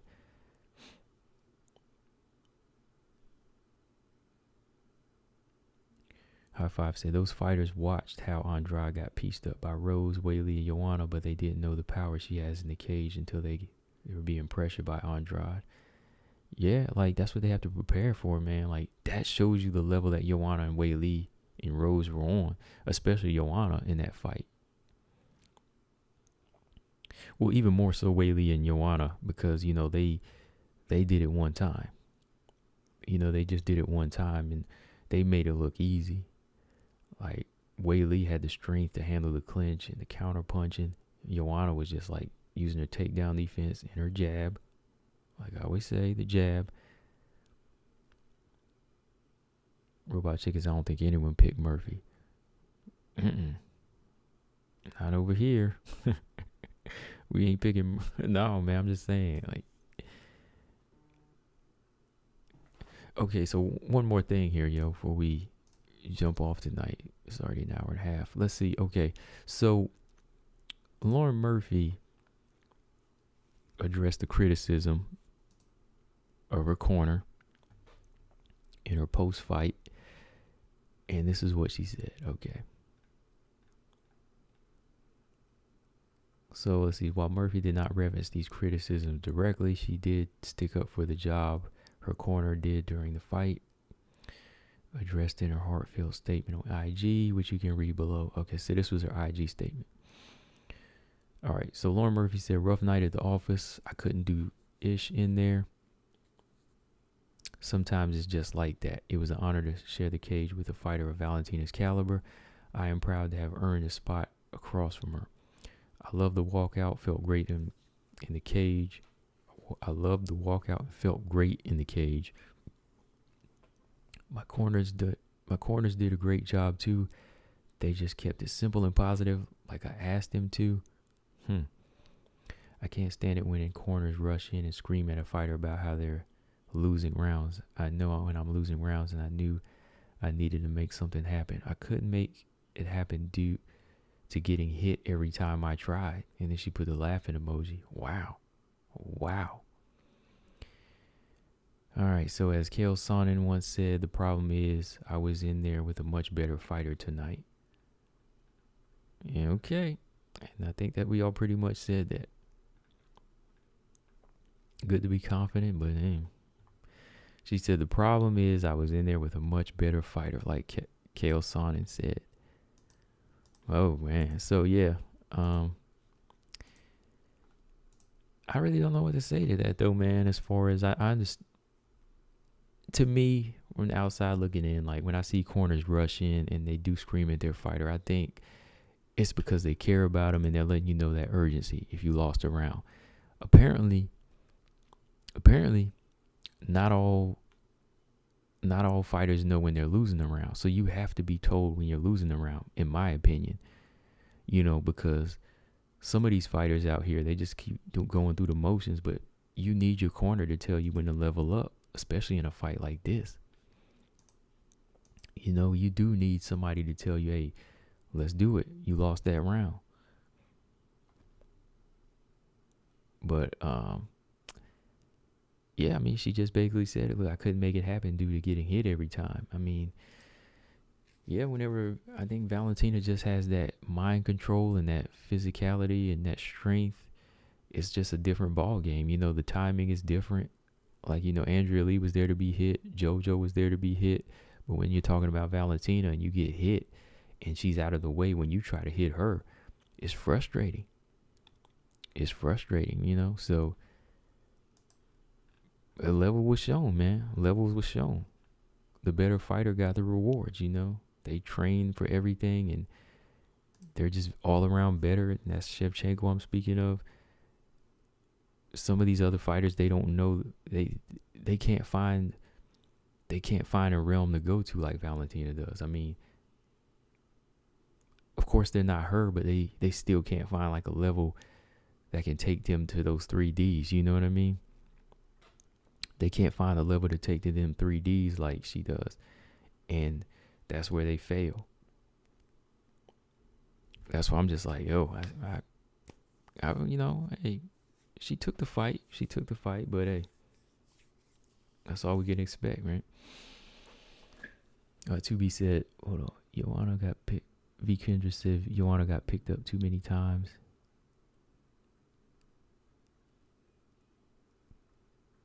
In the Andrade fight, she got picked up a few times, but otherwise, I think she won the fight easy. To be said, I agree with Murphy. The kind of speaking that makes you feel the most comfortable. Some people like yelling and honesty, and others like positivity. Yeah. It all depends on your corner. Yeah. High Five said an aggressive fighter with a great strength will give Valentina a problem. Let's see Lemos looking forward in the strawweight. If she fails to capture the belt, she could go to 125. Maybe. Robert Henry said Andrade in there sending girls to the trauma center with punches, and yet Calvillo thought Jessica was only got catch her with stinging blows. Hey man, like Cynthia, the story of Andrade's power's been out there. You know what I mean? The story's been out there of Andrade's power. It's like Deontay Wilder, his story is out there on how hard he can hit. So it's on you to take away the power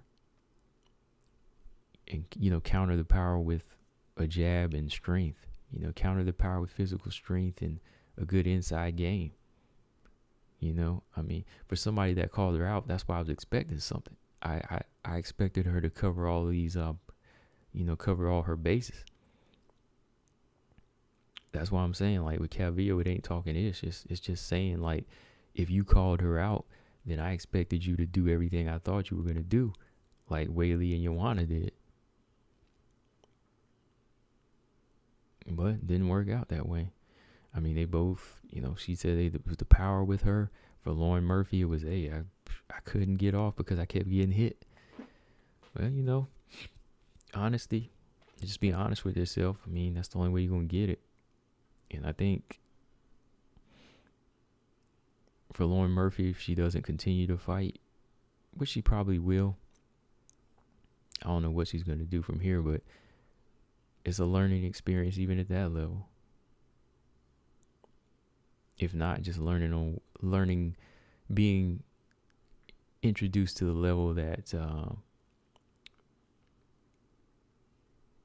Valentina carries, not even saying that you're going to be that level, but just saying at that age, you can kind of see what makes Valentina great. So in that manner, she did learn something. I don't know. Calvillo's game plan was the submitter or finisher or what? Calvillo's game plan was to take it to the ground.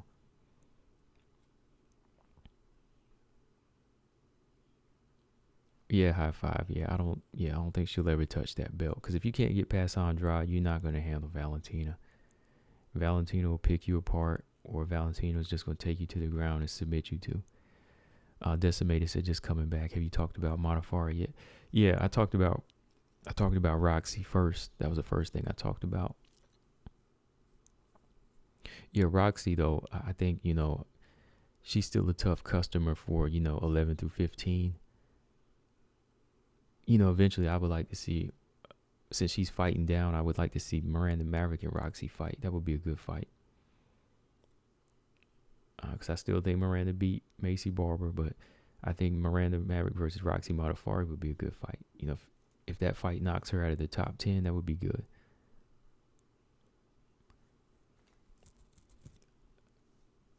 We try to get the old fighters out, get the new fighters in. But yeah, Taylor Santos, the fight pretty much went the way I said, decimated. I think Taylor Santos is the top out of my triple threat right now. It goes, to me right now, it's going, Taylor's the number one, then we got to see what Manon does, and then Miranda. So, Taylor just went in there, ragdolled, landed the better strikes. Yeah, I saw with Gabby Garcia. I saw her get choked out. So Taylor Santos, just too strong, athletic.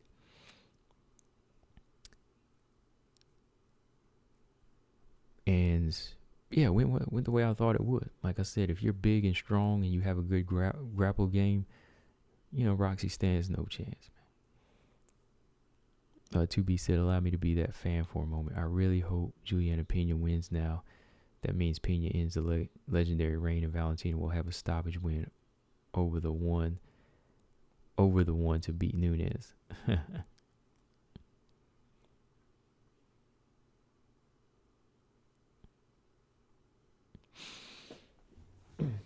I mean, I still like Nunes. I mean, I don't like the fact she's holding that 135 division up, though, man. Like, I just want to see her fight in one division, Let that bantamweight belt go and just stay at featherweight. It's been 2 years since you fought a bantamweight, so my thing is just stay at one weight. Yeah, I still like, I like Nunes. Yeah, she's definitely number one on my list. And then Valentina's, a very high number 2. If not, she's probably like 1.8 or 1.9. Valentina's kind of like 1.8, 1.9. Decimated. That @ sign. Just like this.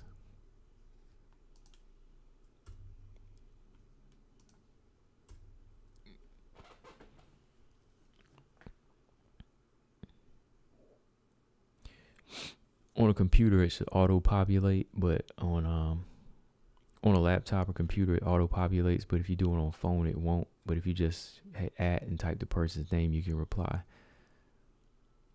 Yeah, 135. Yeah, there's nothing to hold up at 135, really. 135 needs new blood.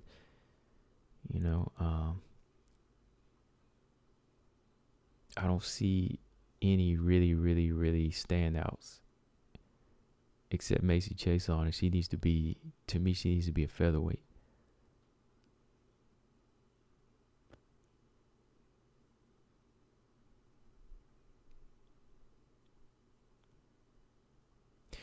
And 145 isn't even in the division at this point. So.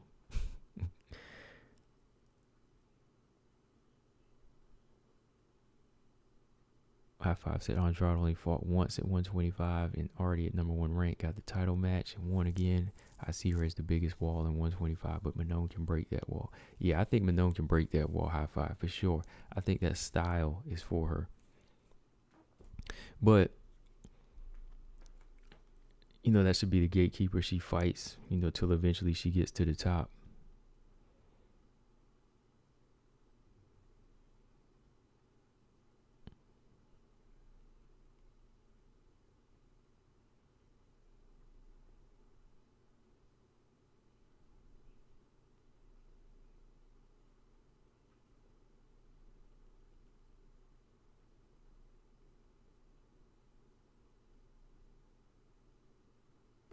Yeah, so yeah, Manon, I think her style matchup would be a nightmare for Andrade. Granted, if she looks good in her next fight, and you heard Ernest Richards. I mean, hey man, like, hey, I mean, the talk was good, right? But the actual fight was not there.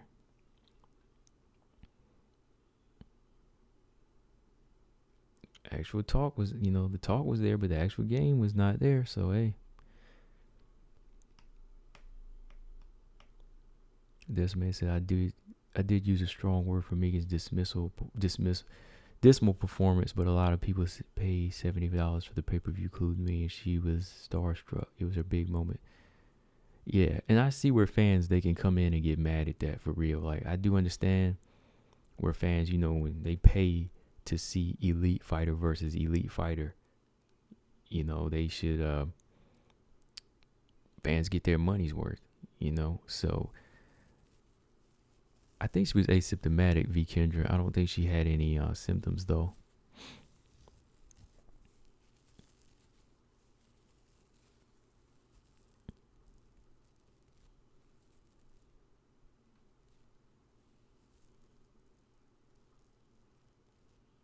But yeah, what was I saying? Yeah, when you pay for a high dollar pay per view, you want to see a good matchup, man. So it's like, why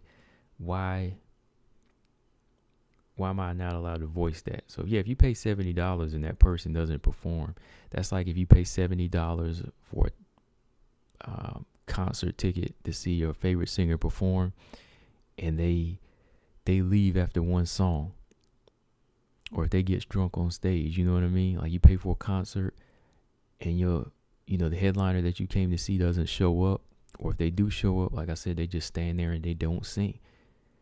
They freeze up. Then fans have a right to kind of complain about it, because they can complain about your performance. They say, oh man, they didn't come through. Like, they didn't even try. Like, if she tried, that would have been one thing. If Megan came to fight, that would have been one thing. But like you said, if they freeze up and don't do anything, you feel a certain type of way. So I understand, yeah.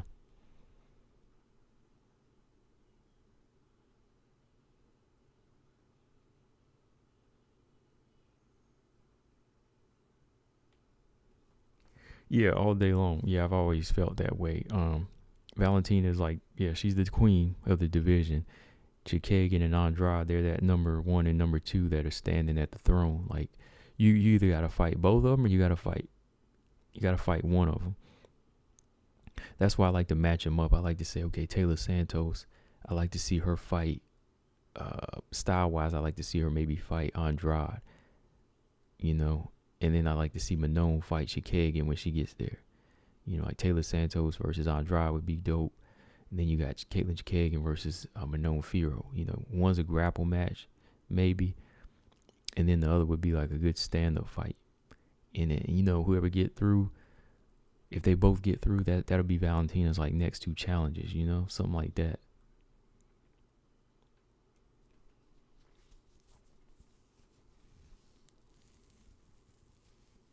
Decimator said, good. Yeah, if they just do a boring performance, I've been to some concerts where they just kind of put on a lack performance, but if they tried, I can't get mad at them. Maybe not as mad. I can't get mad because they tour.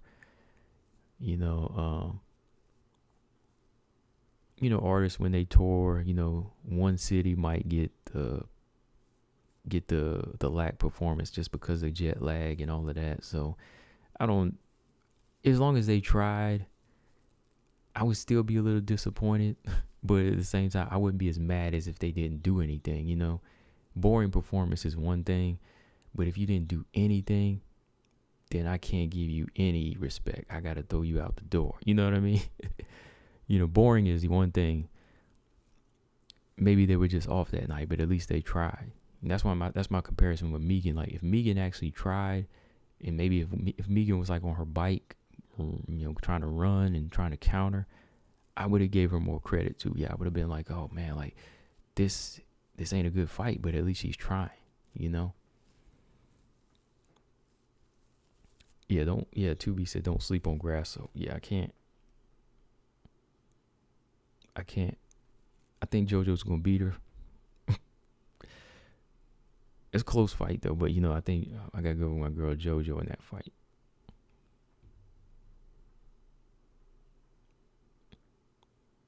I don't know. You say Andrade's a bad style. Andrade could be a bad style matchup for Grasso. I mean, if you go back and look at what Suarez did, the question is, can Grasso box all night? Can Grasso box Andrade all night? I don't know. And if you go back and look at what Tatiana Suarez did to Grasso, Andrade might be able to do the same thing. You might be right on that one because, Andrade was able. Suarez, Suarez. Remember what she did to Grasso? Andrade could do that.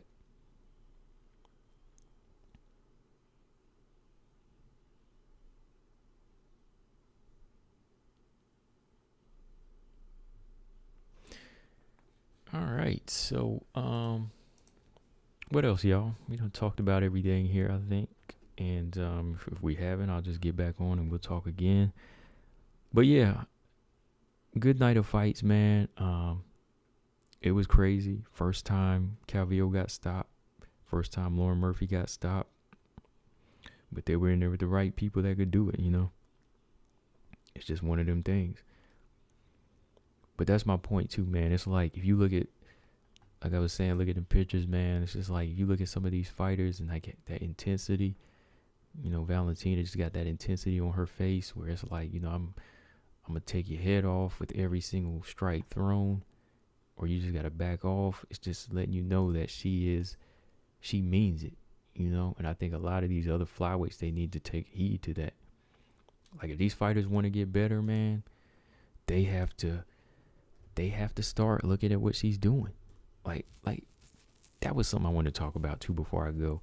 What do y'all think, man? Like, what do y'all think the rest of the flyweight division is thinking right now? That's my question. Like, what do y'all think the rest of the flyweight division is thinking whenever they see Valentina just rack up 6 title defenses? What's on their mind?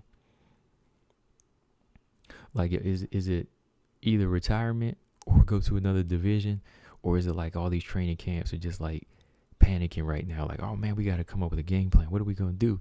I keep getting this like mind state where it's like a hectic news station where everybody's just like panicking, trying to come up with a game plan because something's coming.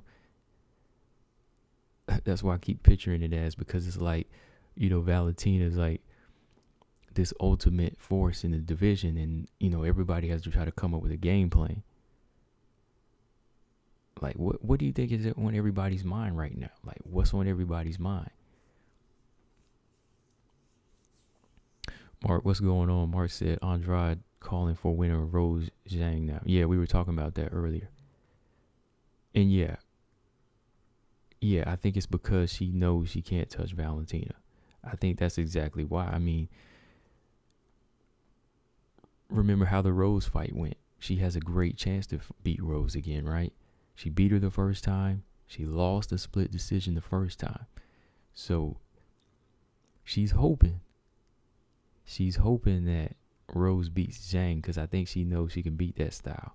That's why Jessica Andrade said in her interview, Rose is going to win that rematch, because she knows that style is more tailor-made for her. Her chances are better. Zhang Wei Li got her out of there and won, and she don't want to mess with that. So she wants to fight either of them before she fights Valentina again, which is crazy. This fight wasn't a title eliminator for strawweight. This was a flyweight fight. But my thing is, Mark, you're going to have to get in line behind Carla. I was talking about this earlier. Get in line behind Carla. You ain't getting the title shot yet. You just can't fight one fight and think you can fight for the strap next. Not when you got Carlos Esparza doing all the work. Oh, yeah. You know, I did a video on that, V. Kendra. Yeah, Joanna got to be out of the rankings, man. I think it was MMAfighting.com. They took her up out of the rankings. But she's still in the UFC rankings, so it still ain't no good.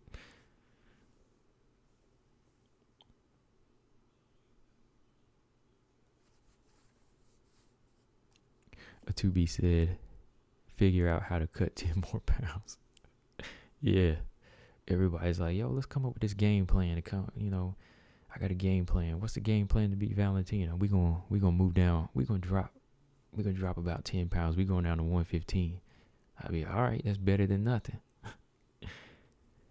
I mean, she's got everybody on notice, man. Like Valentina should be making everybody think harder and work harder. I hope that's what it's doing for everybody, and not just making everybody feel like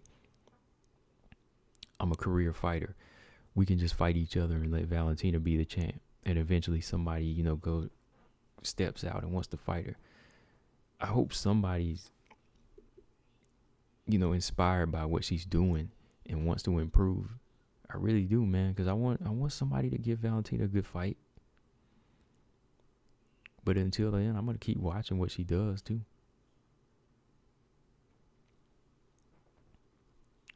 Mark said, I think Calvillo might drop to 115 again now as well. She's always had trouble making the weight. I mean, she did come in at 126, too. But you're right, Calvillo, if Calvillo couldn't beat Andrade, she can't beat Valentina. She might start trying to do that weight cut, right?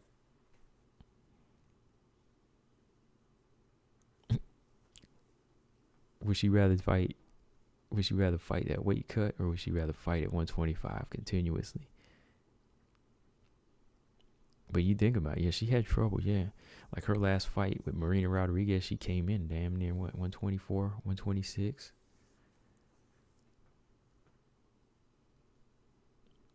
She came in heavy, bro.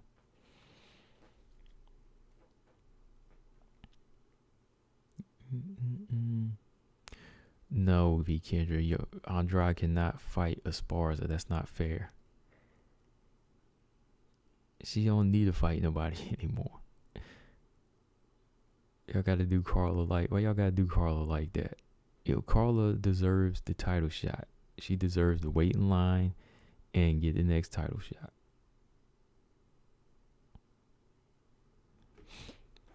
And Andrade needs to get in line behind her. Or Andrade needs to fight the winner of Rodriguez versus Dern. Man, that Dern versus Andrade would be interesting, man.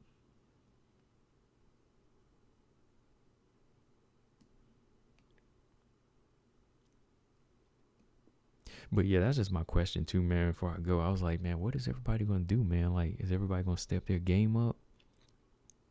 I think everybody, like, below the top 10 is going to step their game up. Because, top 10, you got a lot of the older fighters that have been around, the experienced fighters that are kind of set in their ways. So they're going to be the ones that don't really step out of the box,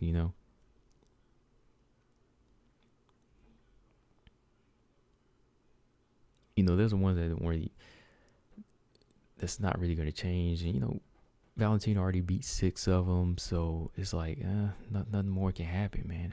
I don't know. I just hope that the next crop of flyweights on the come up are becoming well-rounded and trying to learn something.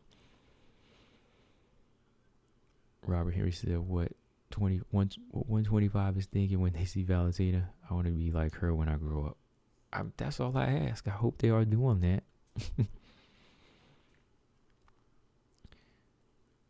Be curious to how Esparza versus Andrade go. Oh man, I'm not sure it would go too good. It wouldn't go too well. And I don't think she deserves to go through that yet until she gets a title shot. Maybe as her title defense, yeah.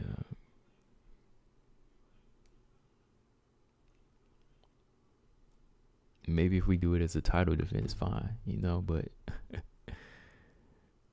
all right, so a few more minutes and I'm gonna roll out. Let's see. Stamina said Calvillo's. Yeah, V Kendra Dern gotta work on her wrestling. Yeah, she gotta work on her wrestling. Stamina said Calvillo's issue is her fight smarts, not her physicality. She spent all that time getting her weight right instead of just bettering herself in the gym. The longer she can train, the better. Yeah, that's true too. Yeah, like I don't really see like great improvements in her game because the weight is a battle. The weight is a battle in itself. So yeah, like if she can focus on that, yeah, all day long she would be better. 2B said, we know you're triple threat, but what would you say is your favorite non-triple threat? The King Casey's and the Melissa Gattos, for example. Probably Aaron Blanchfield. Like I said, Aaron Blanchfield might make quadruple.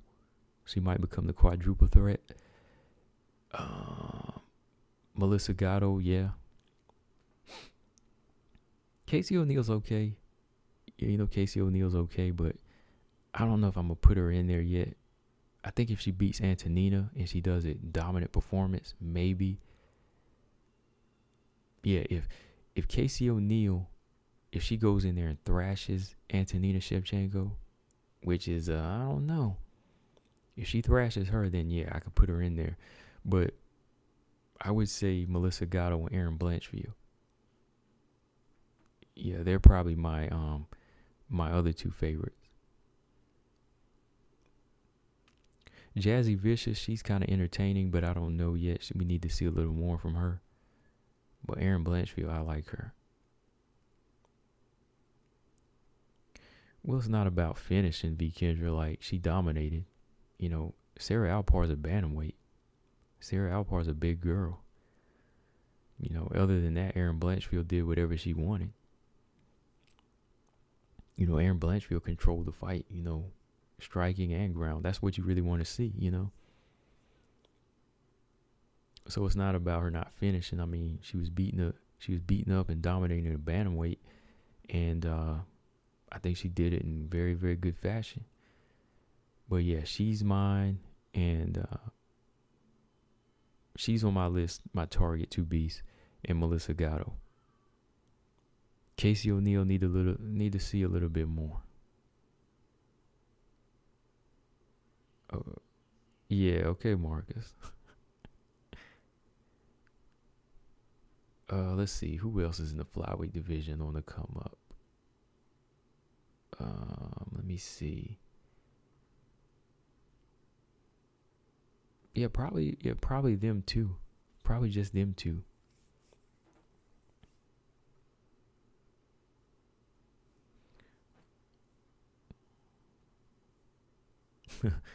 Stamina says she's undisciplined flyweight. Oh man, crazy. Dan Hardy picked Silva to beat Manon Firo. Okay. Yeah, Mark. Good point. Yeah, good one. That's my wild card.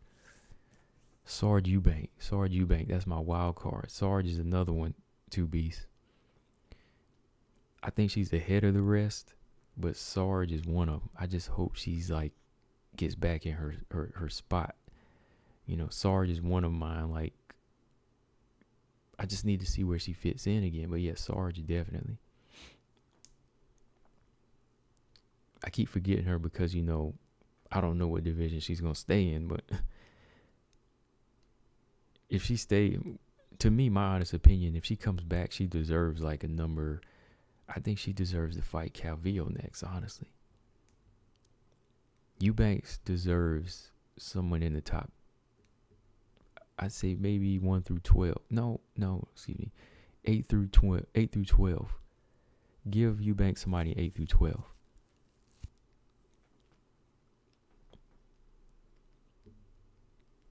Yeah, Eubank Maverick is a good fight, though. Yeah, Eubank Maverick is a good fight. I like Maverick versus Modaferri now. That would be a good fight. Eubanks deserves somebody, from 8 to 15 now. My take on Tracy Cortez. Tracy's okay. Tracy's not a bad fighter. Tracy has some good wins. Tracy has a win over Erin Blanchfield, close fight. She has a win over Agapova. I think I'm not sure what she wants to be, bantamweight or flyweight, but she's got a good clinch game. I think her striking needs to improve. I haven't seen too many improvements in her game. It doesn't seem like she's fighting consistent. Is that me? Is it just me? Like, when was the last time Tracy Cortez really, really put on Tracy's having good names on her belt, but it just doesn't seem like she's as consistent and as dominant. Maybe that's just me. I mean, she has some decent names, but her last fight was in April. It's time to fight again to me. Maybe she has another fight coming up. Yeah, she was supposed to fight JJ Aldrich. Maybe that fight will happen in December. But I think Tracy Cortez has a well-rounded in this tour. I need to see maybe one more fight where she's just dominant over a good name. I think Tracy deserves a 11 through 15. Because she's beat Justine Keech. She beat Vanessa Mello. Like I said, she has a win over Erin Blanchfield, Agapova. Those were non-UFC wins, but she's beat both of them. So, yeah, she beat Mello, Stephanie Egger, Justine Keech. That's 3 fights, 3 unranked fights. So maybe she should get a 11 through 15. That would make sense.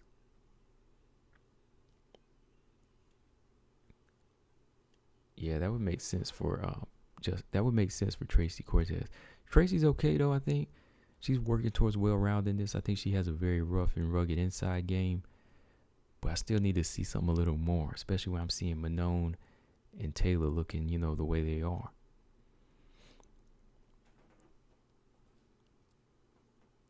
Decimated said, who is next for Valentina? Probably the winner of JoJo. If JoJo wins, probably JoJo, yeah. If JoJo wins, yeah, just because she's ranked a little bit higher, if JoJo should get the title shot. But, Grasso coming from 10 to Valentina, I think that would be. But, they still might make it because he beat everybody else. So, either one, man, at this point.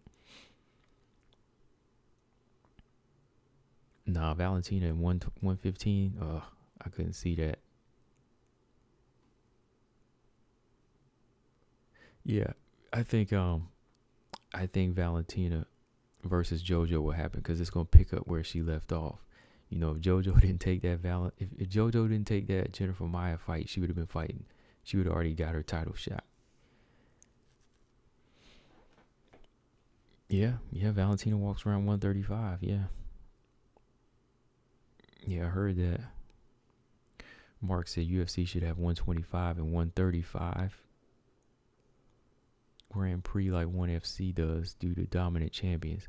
Man, I mean, I done one day when I was just chilling, man, I did a little bracket, man. I did a little Grand Prix on a piece of paper. I put together a Grand Prix on a piece of paper. I might have to take a picture and put it on my next show for y'all, man. I did a little Grand Prix for the flyweight division. I need to take a picture on my phone and put it up on the next live stream. I did a Grand Prix, with all of the flyweights, on how to get the next title shot. If I can find that piece of paper, I'll put it up.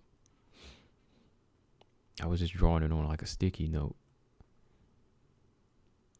I had it down to where everybody would have to fight on one side and everybody on this other side fights.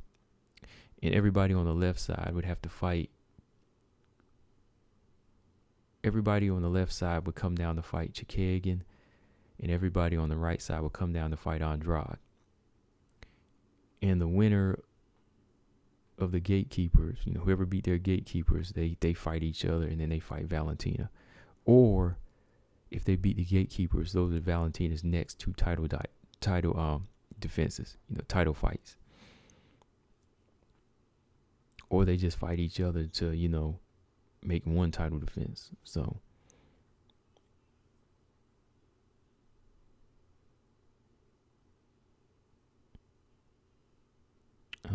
if Andrade goes back down, I don't think that's going to make flyweight boring, because you got some good fighters coming up. Yeah, not at all. Mark Robertson, what's up? He said, I personally don't want Valentina Nunes 3 right now. I don't either. If Nunes beats Pena, though, I have a feeling it will happen, especially if Grasso beats JoJo.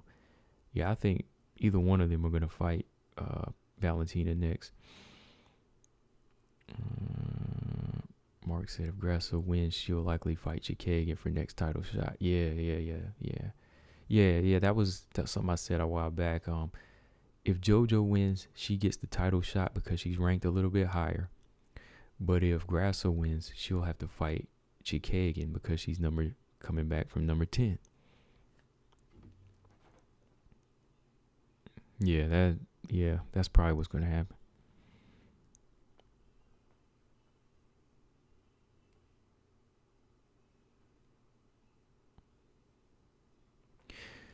But I'm about to get up out of here, y'all. Been on here for a minute. Well, we've been on here for like 2 hours. Yeah, just talking about these fights. And man, I'm just putting this up here just so y'all can read it. This is what's up, man. I mean, this is what gets Valentina her goals and her accomplishments. Just so all y'all see what I'm doing here, right there. That's what gives Valentina what she needs right there.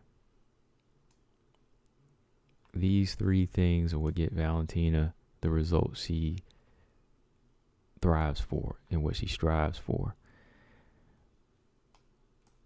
And I don't see anybody stopping her right now. My final thoughts. So, I'm about to get out of here. My final thoughts. Taylor Santos is going to be fighting maybe Jennifer Maia, maybe Andrade. I think Taylor Santos by 2022 will be fighting for the title. I think so, man. I think Taylor Santos is going to get a title shot in 2022. Maybe not at the beginning, but maybe towards the end. I'll say that. And I think Andrade needs to get in line behind Carla Esparza. You're not getting a title shot yet. I mean, I'd love to see her fight Rose and Whaley again because she's exciting. Their styles make for good fights, but get behind Carla. Calvillo got work to do. Calvillo's got work to do. Valentina, don't see her being touched right now. I don't see her being defeated. Let's just be honest. Whether you like her or not, she's not being defeated. And you have to respect it whether you like her or not. So, that's my final thoughts. Lauren Murphy, got to give her credit for going in there. Shout out to Lauren. It was everything we thought it was going to be and worse. Because she didn't even go to full 5. I called decision, but she got stopped. So it was everything she probably pictured and worse.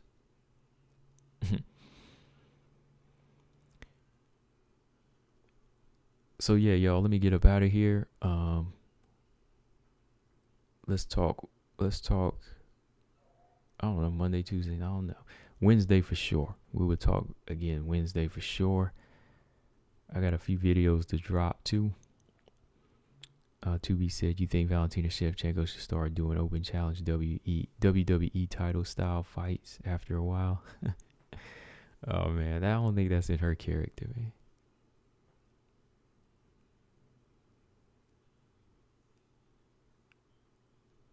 Mark said Joanna has a better shot at the belt at 115, but I kind of like the ideas of her going to 125. Yeah, I wouldn't mind that either. But y'all, let me get up out of here. Shout out to everybody in the chat and everybody coming through. Shout out to everybody that came through in the round by rounds I did yesterday. I'm gonna probably start doing those little fight companions more for the women fights. I called the title fight too.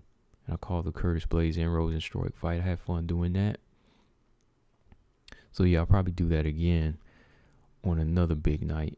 I'm definitely going to do it when Manon and Myra Bueno Silva fight. Definitely going to do it on that night. But yeah, y'all, we're going to get back on here for sure later this week coming. Like I said, I'm going to go back and do a couple videos here because I want to go back and watch a couple of these fights again. And yeah. So yeah, y'all, let me get up out of here. Like always, make sure you hit the thumbs up. Hit the thumbs up. I keep on doing these. And like always, I'm Combo Breaker 99. I am out. Subscribe. Peace.